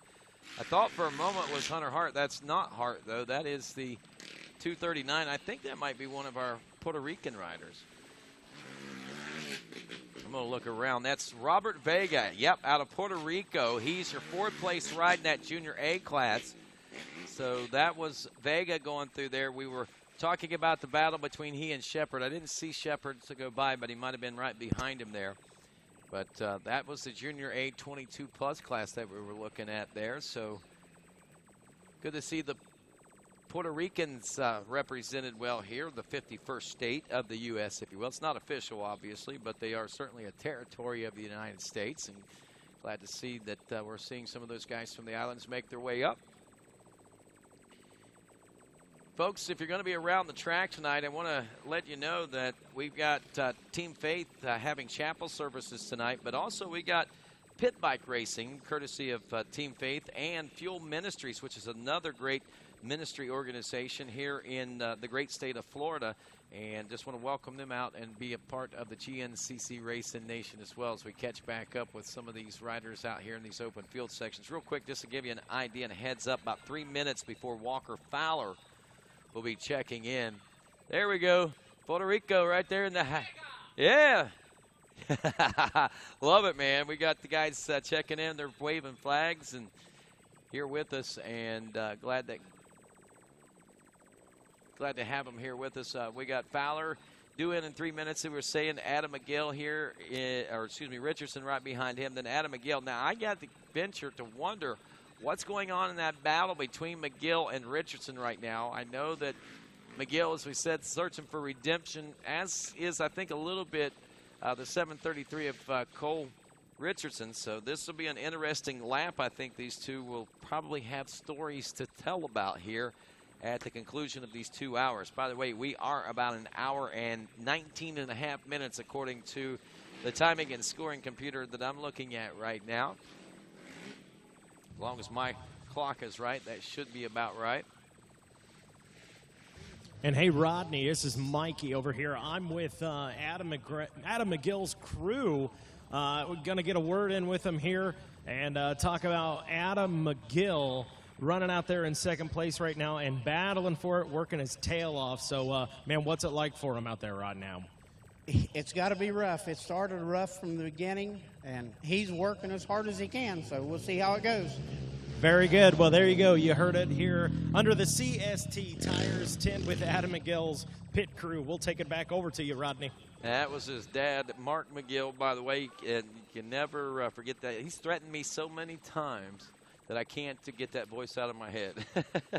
Says I wake him up way too early here at the GNCC. But Mark, no, big part of that program over there, that McGill Mafia, they call it the family. And not only is it a family outside the family, but the family's involved. Mom's there, dad's there, his wife Haley is there this week. I think he may even brought his fur babies down. So Adam is back to home. I know was homesick, but literally went home in between weeks. Instead of coming down to Florida, he went back home to West Virginia, got his wife and dogs, and came right back south to Florida to race this week's GNCC. Maybe a good recharge on him, as the evidence is on the racetrack right now. So they like to say, or I always like to say, the proof's in the pudding. And right now, McGill seems to be having things dialed right in perfectly. Adam McGill, also another rider that is very popular in the GNCC racing world. One of the probably biggest fan bases of any of the riders that we've got with us out here. And, of course, it's always a lot of fun to catch up with Adam. And we did just that heading into this race weekend. No, definitely not the best race. But, you know, if the fifth is our worst race, we'll take it. So, I mean, we had a few issues. You know, we got a new motor program, you know, a couple new sponsors on the machine. And it's going to take a little bit of time to iron out. We worked on it all week, got it a lot better. So, I mean, it's just going to take time. It's growing pains. So everybody goes through them.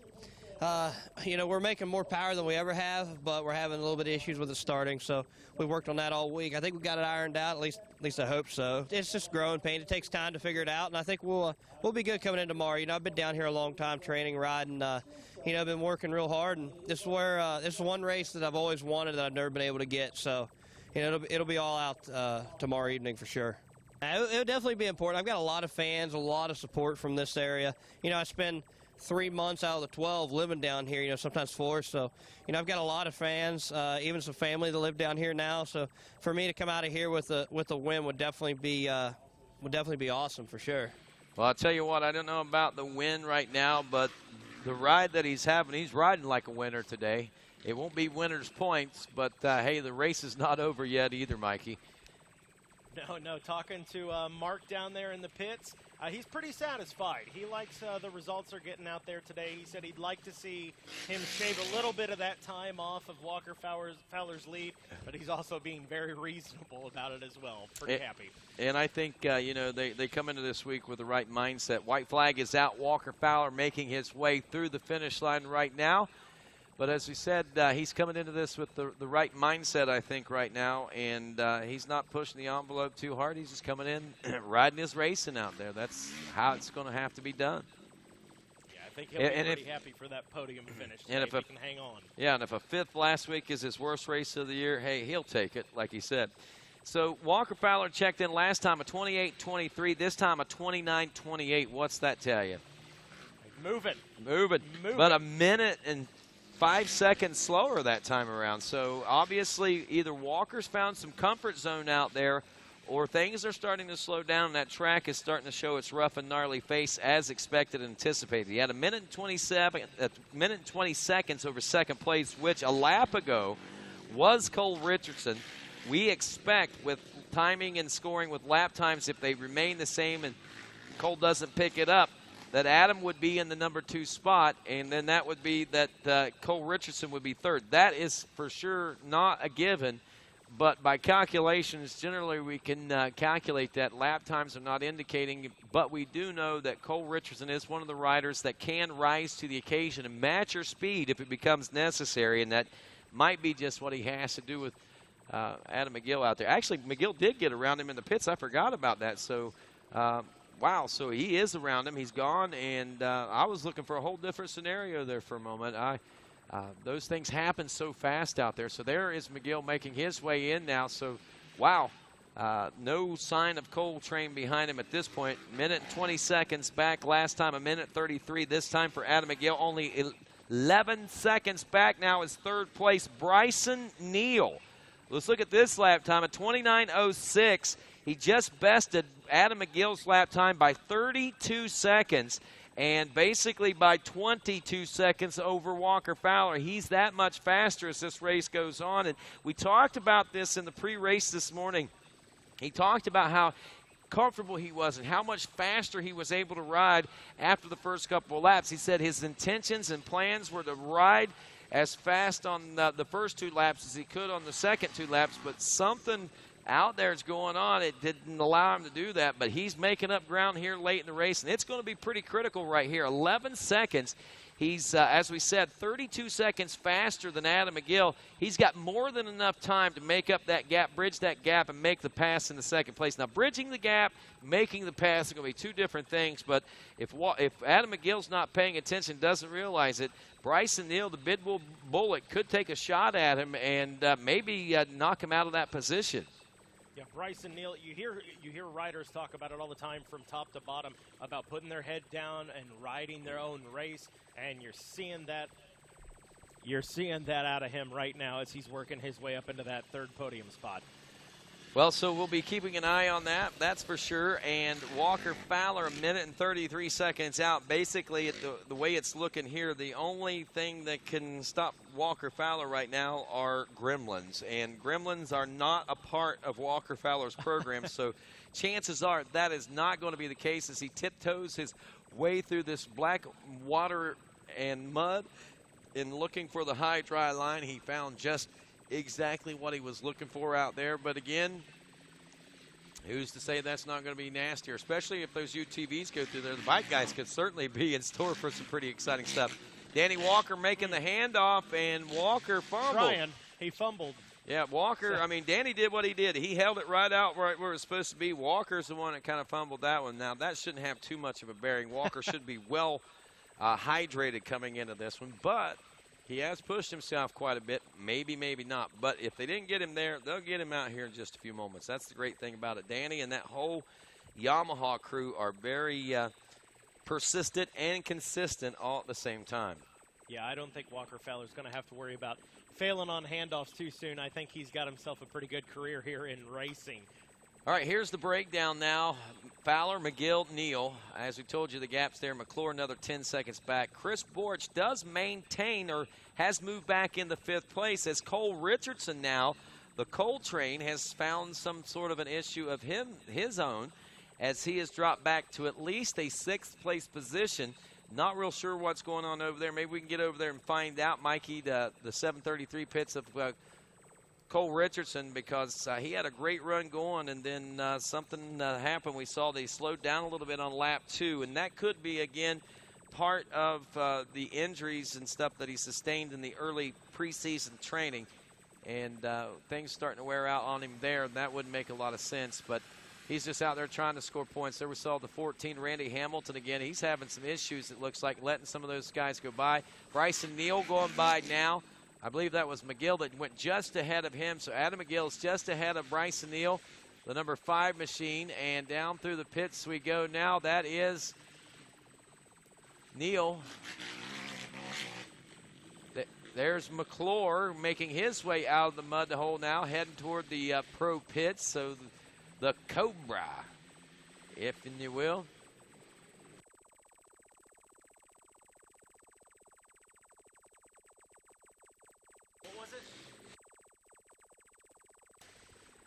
So right now, Mikey getting ready to make his way down to talk to the folks there at Cole Richardson's pit, see if we can find out what's going on. Landon Wolf has checked in 6th place. Look at this. Johnny Gallagher up to 7th place, man. He has gained several positions and now up to a number 7 spot. Johnny G on the number 13 machine. Wow. Just a week ago, he was struggling just to make it around the track because of his illness.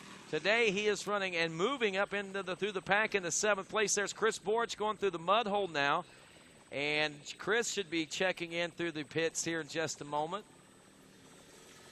I don't think there's going to be any big changes there, but as we pointed out, Chris Borich having some clutch issues out there. It's fading. They're making the adjustments on it, but it's still going away, and Chris is going to try to baby it as much as possible. Some points and as many points as possible is better than no points. So he's a former champion. He knows what it takes to keep those points alive, and he wants to stay in contention for a championship, even though Walker's got these first 2 rounds lock, stock, and pretty much barrel right now. Now, we can't say that 100% because, hey, anything can happen. This is GNCC racing. But if you look at the history books and the way history runs, Walker Fowler in this position under general circumstances does not relinquish the lead or the win.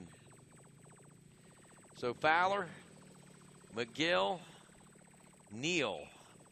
Those are your 3 names. Neal and Fowler were on the podium a week ago. McGill will be the new name in this crowd as he finished 5th, I believe it was, in South Carolina. With that, let's check in with some Xc2 riders now.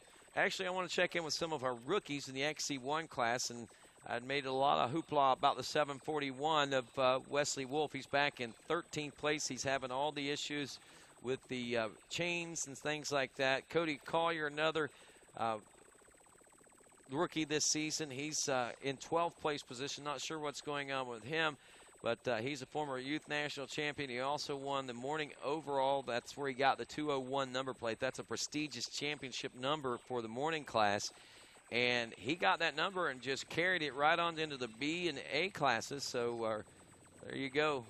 Cody is here with us, and that's his 12th place. And again, that's your rookie. And Marty Christopherson, who is another rookie, the number 8 machine, rounds out your top 10. Marty, we don't think of it so much as a rookie because he's one of the older guys, but he started in the GNCCs a little later and has progressed into an Xc1 Pro class now, so he is rounding out the top 10 aboard his number 8.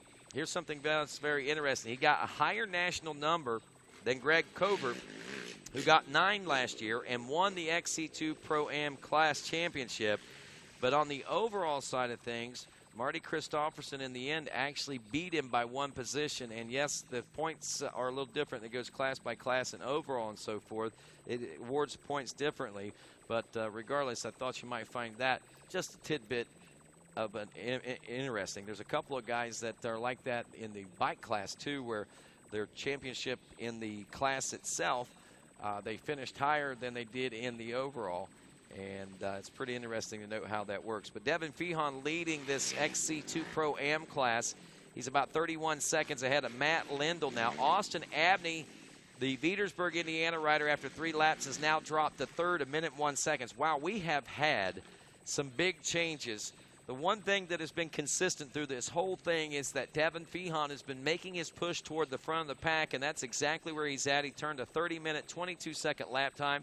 Matt Lindell, a 30.42, and Austin Abney, a 32.11 for 3rd. Greg Covert, 6 seconds behind at the 31.53. He's still a little faster than Abney, and got around Hunter Hart. Remember, we were talking about Hart. Hart's dropped back to the number 4 spot now. 5 spot, 3.3 seconds. We said that timing and scoring should warrant that. There's Cole Richardson in the pits, so if there's an issue, well, obviously there is an issue. I don't know if it's mechanical or if it's a physical issue that he's got going on right now. Either way, it's a tough break for this young man because he came into this season and this race day with such high hopes. So we'll keep an eye out there to see if they try something mechanical or if he's just going to rest it up and call it a day. I kind of doubt that, but unless it's mechanical or physical for some reason, he can't continue. I don't see Cole Richardson necessarily what you say giving up. He's going to run and get the points that he can get. He knows how critical. Hey, Rodney, I got the update for you on that. I had a chance to talk with the pit crew for a second. I said mechanically, the quad's fine. We're running perfect. He's having some wrist issues, so they're going to pull him out of this one and salvage what they got out here. But no mechanical issues, just wrist bugging him. So that's going to be it for Cole Richardson. All righty, thanks a lot, Mikey, and appreciate that update, and really hate to hear that for Cole. And I know that was the concern he had coming into today. He said he made it last week, but it was rough there, but we knew that Florida was going to be rough also, so it has taken its toll well before the 2-hour frame. We're an hour and 34 minutes, pushing an hour and 35 minutes right now. And some big changes taking place, as we pointed out, in our classes, except for Walker Fowler. Now, Fowler's still on fire. And Fehan is also on fire himself as he's worked up into the lead of the Xc2 Pro M Class. Now, as far as overall is concerned, let's take a look at this real quick. Devin Fehan is 11th, leading that Xc2 Pro M. Matthew Lindell is 12th, and Austin Abey in 3rd. 14th is Greg Covert, and 15th is Hunter Hart. So, interestingly, our top 5 are 11, 12, 13, 14, and 15 in the overall in that Xc2 Pro M class. College A, 16 to 22-year-old rider there is Drew Landers. Remember, he and Glotta in that class. Well, Drew Landers, 17th place overall. When we saw him, it looked like he was just putting along, not really in any big hurries or had any big concerns, but obviously Drew Landers makes up some time out there on the racetrack someplace, as he is, like we say, 17th place overall and leading that College A division. That's pretty impressive. See who we would have else. 2nd place in that class, Brandon Eichert is 20th place overall. Actually, I'm sorry, John Glotta. That Eichert's in the Xc2 Pro M, 20th overall. John Glotta, 21st overall in the College A, 1 minute and 34 seconds back. So he's still keeping a high number as far as the overall is concerned, and you can see that this race is beginning to be taxing and pay its tolls on some of these riders out there. So it could get very interesting by the time the checkers fly. Also, rather warm out here today, and not sure the exact temperature, but if it weren't for the little light breeze that we had going on, in some instances in the wrong and in the sun in different places, it could be considered a little unbearable for some of us from up north anyway. So glad I brought my sunscreen, that's for sure, because it's a beautiful day out here. And Mikey joining us back at the booth. I think he's probably going to be getting ready for some podium stuff here in just a few moments, so we'll be checking in with that. Podium is only about 15 minutes out, so Mikey, you might want to be heading on up to the podium right now. And while Mikey heads that way, we're going to resort things here in the booth, and we'll be back with more as Bryson Neal is 3rd place position as he falls in behind Adam McGill. And, of course, Walker Fowler continues to lead here from the Moose Racing Wild Boar GNCC. GNCC Live continues after this. Want to save money on AMSOIL products and receive special offers? Become an AMSOIL preferred customer. Visit AMSOIL.com/PC to learn more and join the family. Whether you are looking for a 150 class or 600 class deer, X Factor Whitetails can suit your needs. We offer guided weapon of choice hunts for all groups of all sizes. From the time you arrive at our location, you'll get the 5-star service. We boast the capability of sleeping over 20 people comfortably.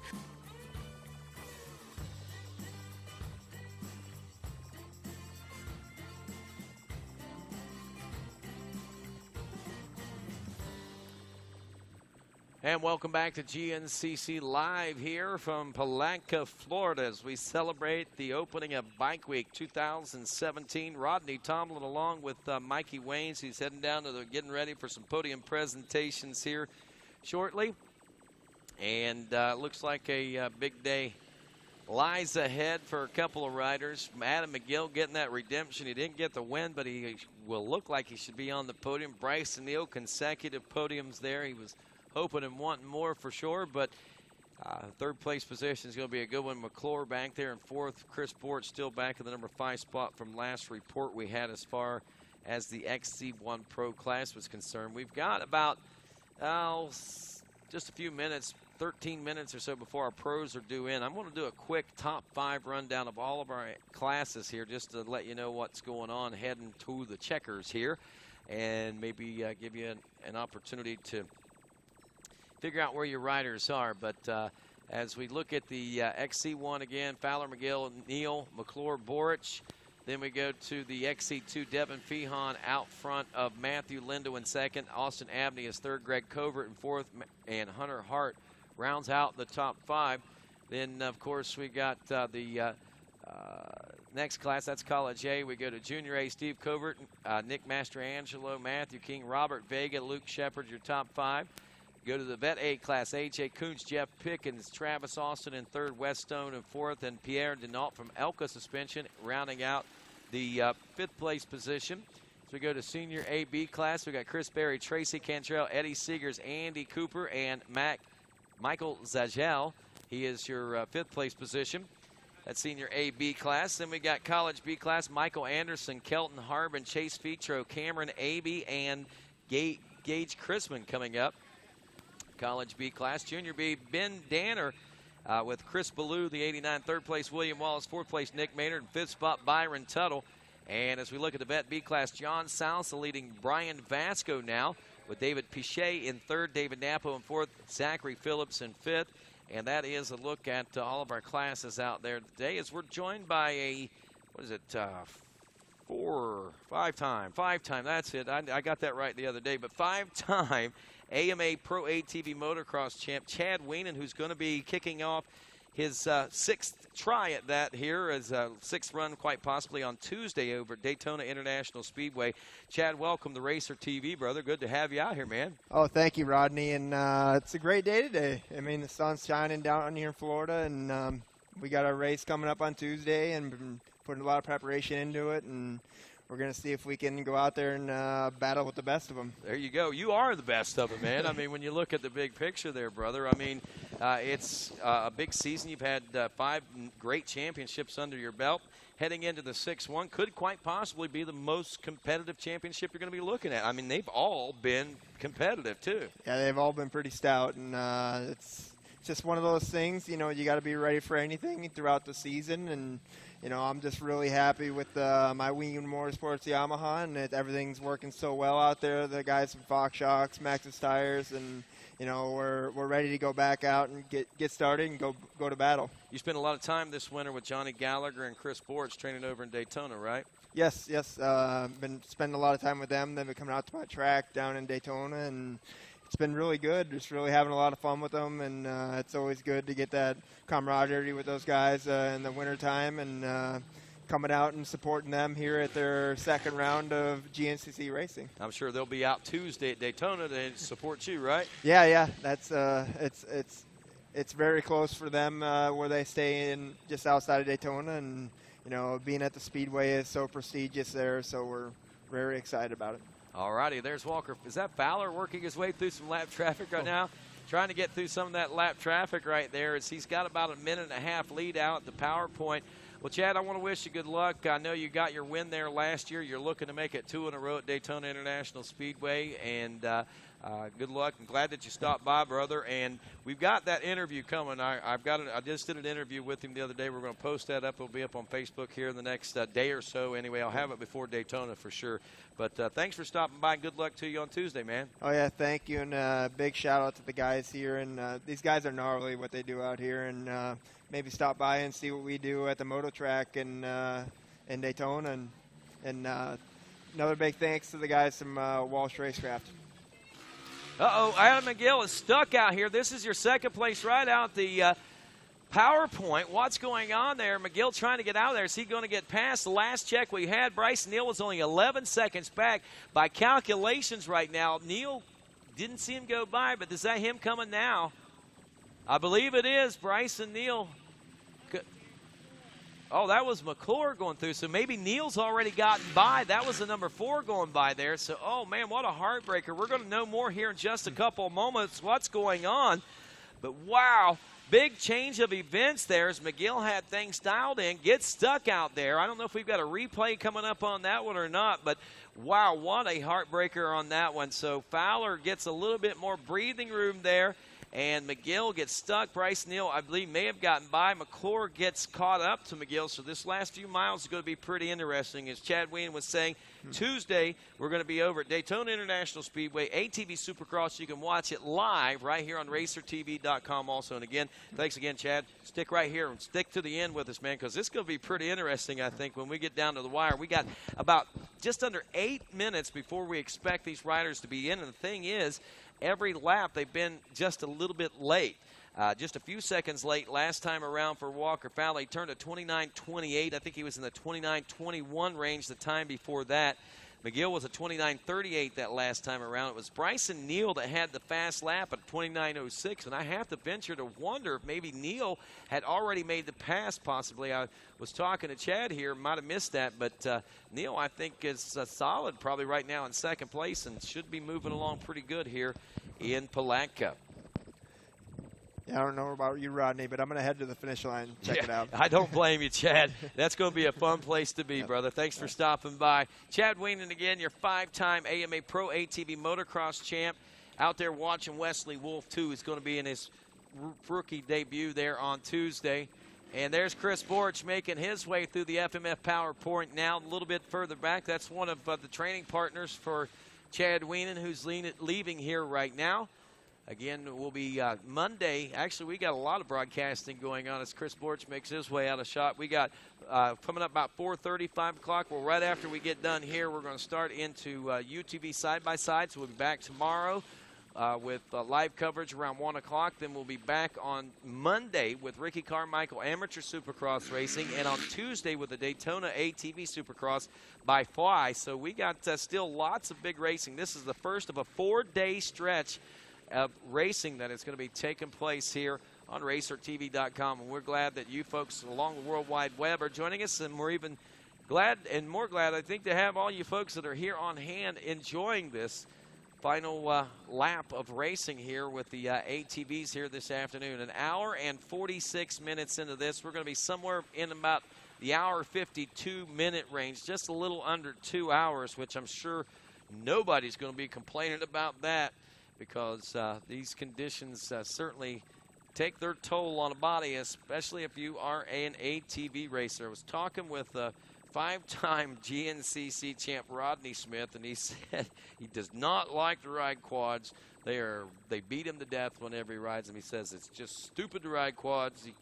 He doesn't have the shock absorbers like he does on his bikes because he uses his knees. He knows how to ride a motorcycle, so it's funny to hear that guy talk about riding a quad. He knows how physically demanding it is on them. And, of course, speaking of physical demanding, we're going to get to see their eyes and hear it in their voices coming up here in a few moments. GNCC Live continues as the finish comes up here on RacerTV.com. Evans waterless coolant is the solution to boiling over, so you can push your vehicle like this, and this, and this, without fearing the temperature gauge. Evans waterless coolant. Defeat the heat. Hey guys, I'm Tim Geiser, riding for Honda Garibaldi Racing Team, and we are using Evans cooling, and I know that when I use that products, I know that my bike never will overheat, so I'm really happy with it. Razor, Ranger, Sportsman, Ace. If you live for the outdoors, there's a Polaris to match your passion. Confident, comfortable, capable. That's Ace. With a solo cockpit, automotive controls, independent suspension, all-wheel drive, and up to 45 horses of fuel-injected power. Calling it revolutionary would be an understatement. Polaris, the world leader in off-road innovation. And welcome back to GNCC Live here on RacerTV.com on a long live stream. And there we go, folks, motoring our way home to the finish line for a lot of these riders out here as we try to get it all sorted out. It's been nearly 2 hours of intense battling. Walker Fowler started out with the early lead, picking up a Winesco $250 hole shot award, and has never looked back. Now, all the action has taken place behind him today. We've seen a few different riders in that second place position and third place positions. McClure jumped out of that second place position, and Borich was in there for a little while, and then all of a sudden we see some more changes taking place. Now we have Adam McGill that has moved his way up from a 5th place there in the early part of the race to 2nd place. Bryson Neal a little further back than that into the number 3 spot. McClure dropping back from 2nd, holding steadily at least the last lap or so in the 4th place position. Chris Borich in 5th. And then it's Landon Wolf in 6th, LW. Johnny Gallagher running in the number 7 spot aboard the 13, and this is overalls. Cole Richardson is out of this one now, they are telling us, but checked in 8th place last time. That should move Tucker Wyatt up Marty Christopherson, and also bring our Xc2 Pro M riders into a contention for a top 10 overall on the day today. By the way, it is Devin Fehan, Matt Lindell, Austin Abney all running 1, 2, and 3 in the Xc2 Pro Am. Greg Covert is fourth. Hunter Hart back in the number 5 position as we've got ourselves a barn burner out there in the Xc2 Pro M class today. So Walker Fowler will make his way across the finish line, and then he will quickly get suited up into a fire suit after the podium presentations and roll straight down to the starting line one more time for his UTV XC1 racing debut out there. It'll be pretty interesting to see that new Yamaha machine out there. His teammate Cody Miller, the defending champion, will be driving in the number 1 car out there. So it'll be pretty neat to see how this all unfolds here today. Great things coming as far as GNCC Racing is concerned still here today as we kick it all off and just get it rolling here in the sands of Florida. It's round 2 of our championship this season, as 13 rounds traditionally, as many folks may be tuning in and saying, well, I didn't think you guys raced until the first race until Florida. The way the schedule worked out this year, we were able to start a week earlier.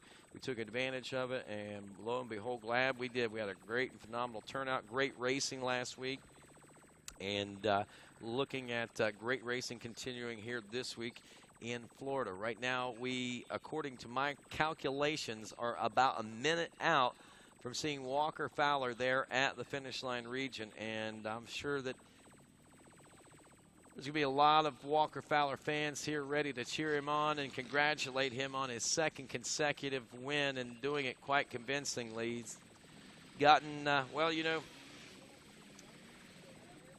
some might say gotten lucky. He's gotten lucky by being able to get the good starts. Call it luck, call it skill, whatever the case may be. He turned it into exactly what it is, total domination. And if you want to call that lucky, you can call it lucky if you want, but I call it hard work, determination, and desire that is coming to fruition. And as Walker made the statement, we'll see who did the work in the offseason leading into the last couple of weeks there at Big Buck. We showed, or he showed anyway, that he has put the work in the offseason, and he came out on a mission ready to make a statement here in 2017. And you'd think he'd get complacent with that number 1. That's not the case. He knows that it gets more challenging each and every year to maintain that number 1 position, just like the 5-time ATV motocross champ that we were talking with there a moment ago, Chad Wienen, knows each championship brings its new challenges and challengers along with it. And that is what we're going and what we're witnessing, I believe, here in the Walker Fowler era of GNCC. Muddy Microphone. At Muddy Microphone. I know that guy, man. Actually did an interview with those folks, but he says Fowler, McGill, Borich. He got a little off on that. It got close at one point, but regardless, he's able to pick himself up a $250 gift certificate from AMSOIL, get all that great AMSOIL product shipped right to his house. At Muddy Microphone. I believe that's the At Muddy Microphone podcast. And good guy over there. Thanks a lot for playing, and congratulations on your win. Watching this tree section coming out of the Thousand Acre Woods, Walker Fowler will be making his way in for checker flag, and his 2nd consecutive win here in 2017. That, my friends, is setting the stage, I believe, here for what could be a rather healthy points lead over the rest of the field. And there he is, folks. Walker Fowler does it, rolls across for another win here in 2017. 2 of them in a row to kick off the first 2 rounds, and does it convincingly as the crowd gathers round. And Walker is pretty stoked right now. I think Walker's got a couple of great things on his mind as he rolled through the finish line. He's thinking, all right, give me a drink of water. Where's my fire suit? I got to go get suited up for the UTV race coming up here soon. Walker Fowler getting the congratulations from everybody and waiting for 2nd place. How's that one going to pan out? Bryson Neal, we believe, was the last reported 2nd place ride there, and then that should have brought maybe McGill back in the 3rd. He got back up and going there, or got it going again, I should say.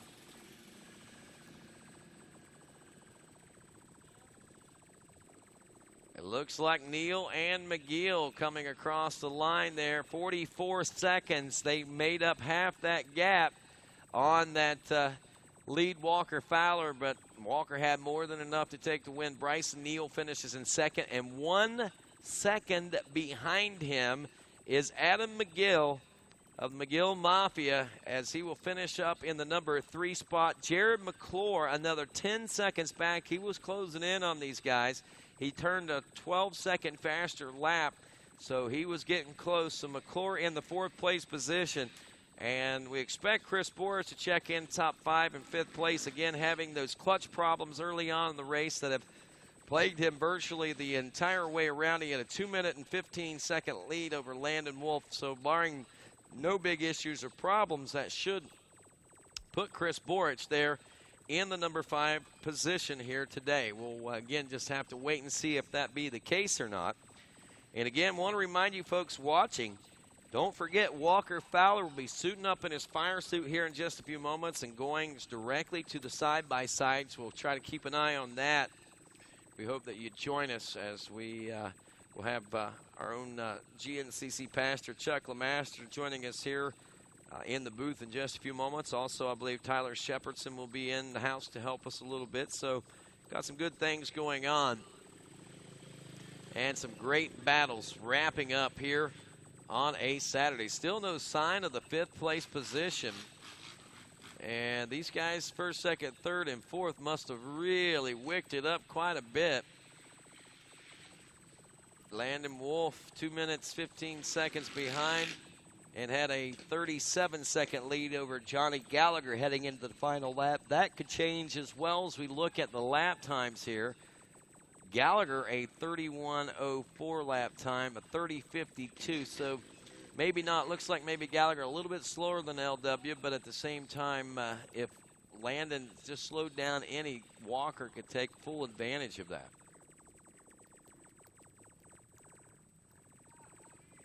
And I still haven't seen our 5th place rider check in unless something's going on with my timing and scoring. By the way, it was 1 hour and 53 minutes and 45 seconds for Walker Fowler to complete this near 2-hour race here in Florida. We'll be heading over to the podium in just a few moments as Mikey Waynes is getting things set up and ready to go down there.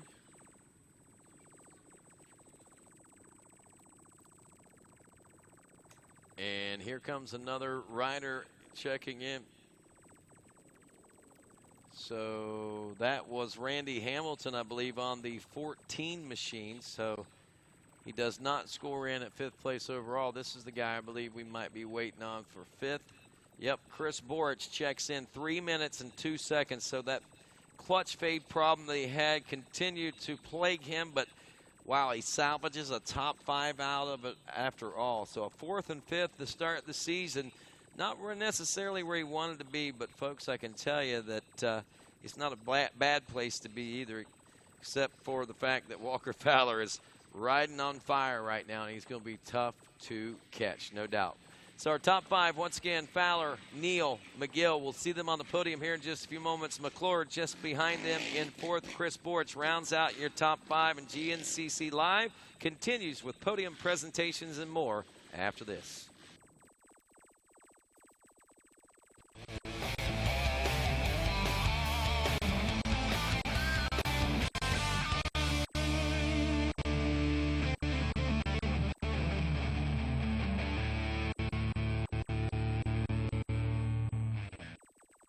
Get the most protection for your vehicles and toys and the most bang for your buck with the AMSOIL Preferred Customer Program. Join today and receive up to 25% savings on AMSOIL products, exclusive product and shipping promotions, free AMSOIL gear, points on all purchases, referral rewards. Register today and take advantage of all the benefits offered by the AMSOIL Preferred Customer Program.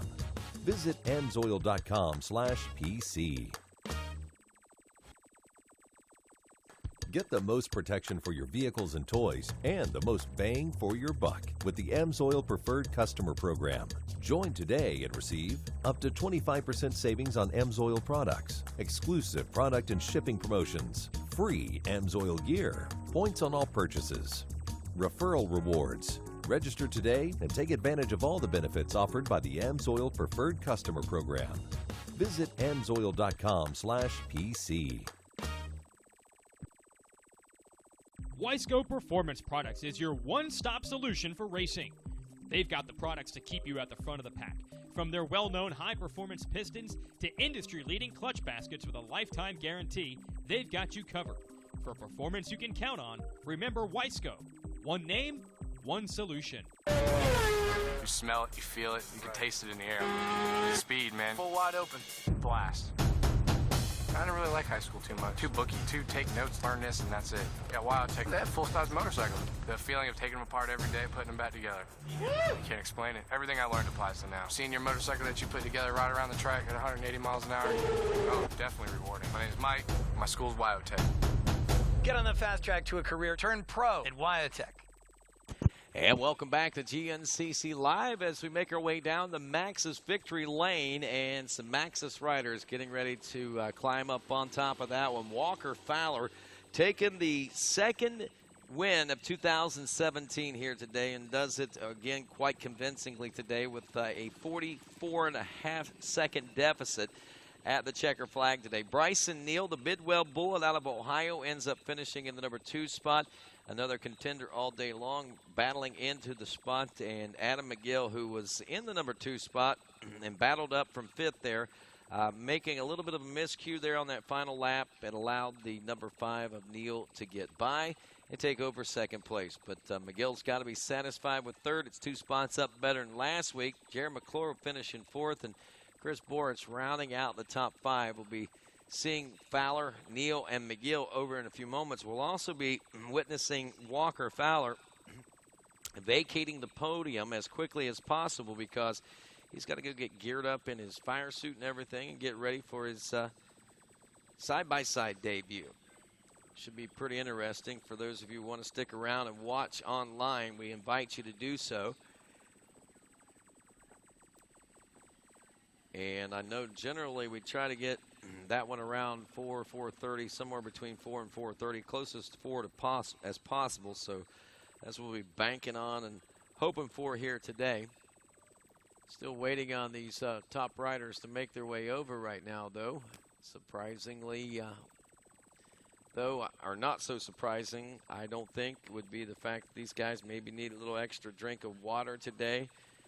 It's hotter than what folks are necessarily used to, especially for those of us that spent maybe the better part of the winter up north. So the warmer temperatures today certainly are making for a little bit of a challenge maybe for some, while others are enjoying the conditions.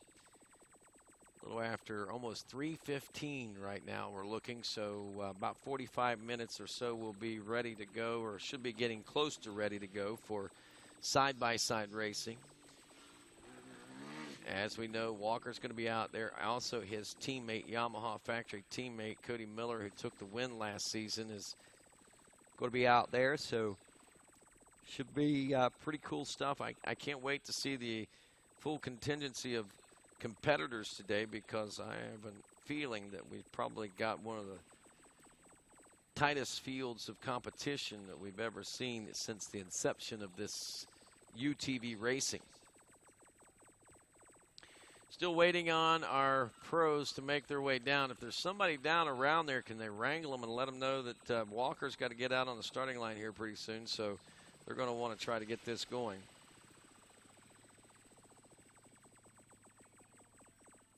So right now, I imagine those guys are taking that extra little drink of water here this afternoon, and rightfully so. We got the Moose Cool Down Zone over there. Moose Racing, our title sponsor here for the Wild Boar GNCC, but they also like to sponsor the Cool Down Zone, which means they'll have a cold bottle of water waiting on you whenever you exit the racetrack here in 2017. Again, thanks to Moose Racing for that.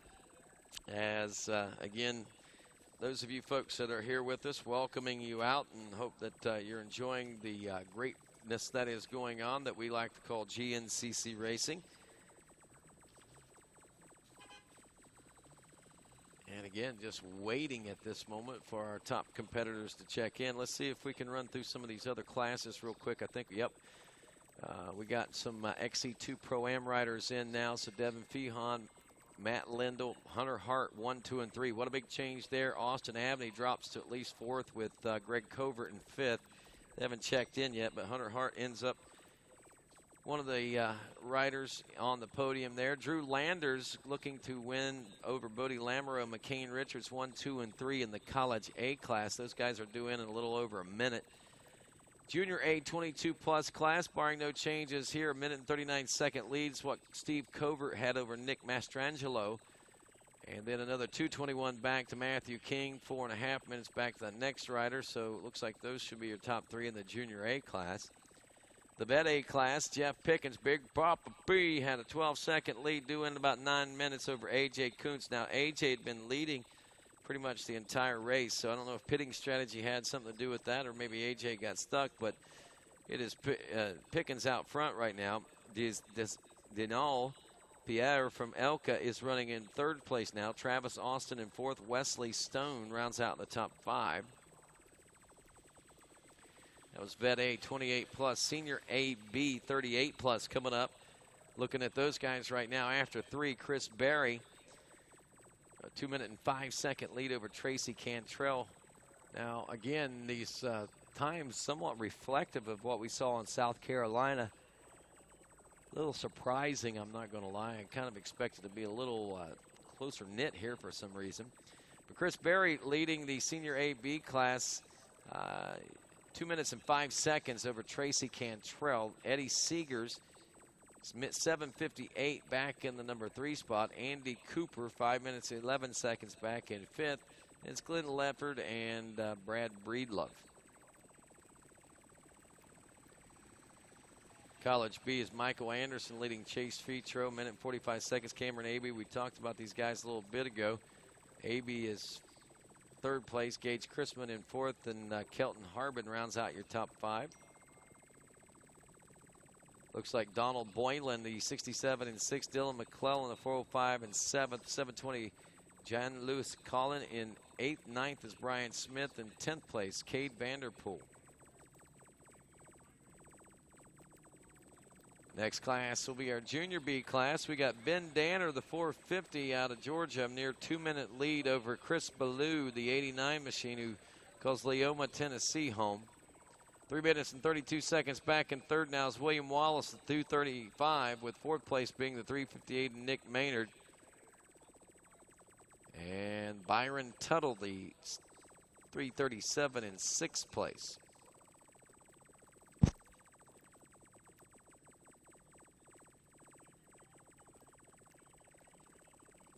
So that was Junior B. They go next to the Vet B class. John Salsa leading Brian Vasco there, the 410 and the 456. Only 4 seconds separated those two after 3rd lap. That's a tight race. Salsa on the 410, Vasco on the 456. Might be something you want to watch out for if you're out on the trail right now. David Napo out of Eden, New York, the 598 machine. He is your 3rd place position. 3 minutes, 42 seconds back. David Pichet, the 559 in 4th.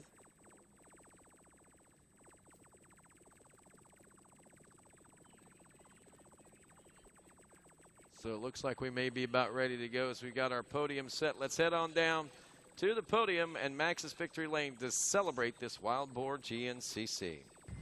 Well, thank you, Rodney Tomlin. As we are down here at the podium, it might be a quick one. Walker Fowler pulling double duty today. Race fans, give it up for your top 3 finishers.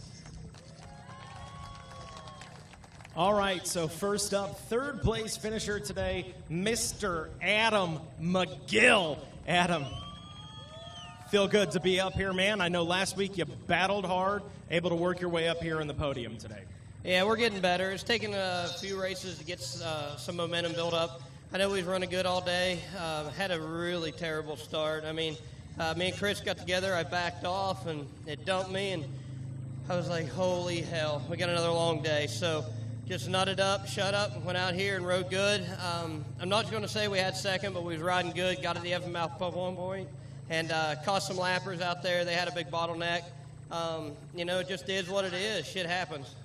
That's exactly right, man. All right, well, I know you got a lot of fans and sponsors you want to thank out there, man. Let's list them off. For sure. You know, my dad working on the bike, we made the call to ride the red one here. So, you know, my dad for prepping the bikes, my wife for coming down, helping me get mentally ready, my sister, my trainer, you know, CST Tires, Induction Solutions for putting up with me all winter. You know, I love you guys. Lone Star Components, tire blocks, no flats all day, Spider Graphics. You know, my shocks worked really good and had no issues. FMF, GoPro, Alco Cleaners to clean this pig, Hyper Wheels, perfect all day long. Cycro ODI, Dirtworks 24 volt, UPP, Wiseco, Vanilla Gorilla, Leat Keep Me Safe, Fast Company, RGs for the quad, Pirate MX, Twin Air, Sunstar.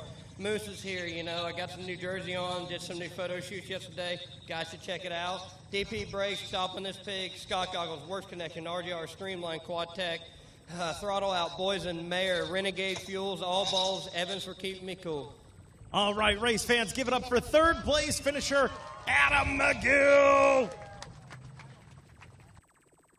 All right, we move on down here, making our way to second place finisher today, Bryson Neal.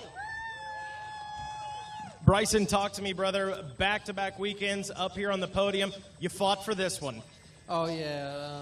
Off the start, I got a pretty good jump, but Cole and Jared, they just came right in front of me together. I had to back off, so I was about mid-pack, and we got to the first FMF power point at that mud hole when I made a real bonehead move, and man, I was rocking that bike side to side. I barely didn't get stuck, and I find myself clearing the back of the pack. So, man, it was just balls to the wall from there. I mean, everything I had. So I felt really good.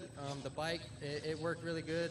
Mike at Axis, he tuned these shocks in, and I mean, they was working unbelievable. Man, my Maxxis tires were hooking up, and overall, I'm just super happy that we was able to come away with second place today. And I mean, I think we could have won another lap if we really had to. So physical, we're there. So we just got to get some more mental stuff and get that start down. All right, well, big congratulations to you, man.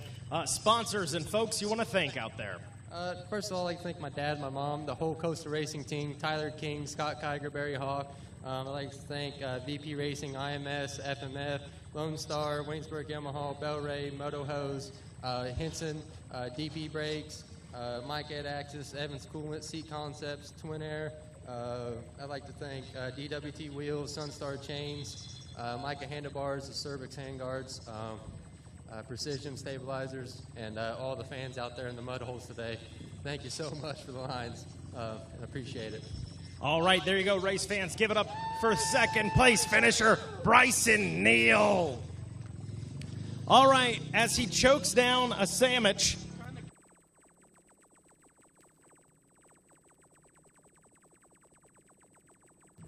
How about that? That might work a little better. As he chokes down a sandwich here, Walker Fowler, back-to-back wins, man. Feel pretty good? Definitely feels real good. Oh, this thing is loud, isn't it? It is. Man, the whole shot makes my day so much easier. Just getting in the woods and just trying not to make any mistakes. Rode 3 of the 4 laps clean last lap. Got tangled up with a lap rider, lost some time, but that's why it pays to get a lead at the beginning because, the lap riders and the mud holes and everything are so unpredictable. Everything was changing every lap. The whoops just kept getting deeper. Hands started getting pretty sore there at the end. The old girl, actually, this isn't even the one I raced, but the other one held up and brought her home. Well, congratulations, man. Like I said, choking down that sandwich. We're going to keep it brief for you. You also won our whole shot here. Let's throw that up. The Wiseco $250 whole shot award.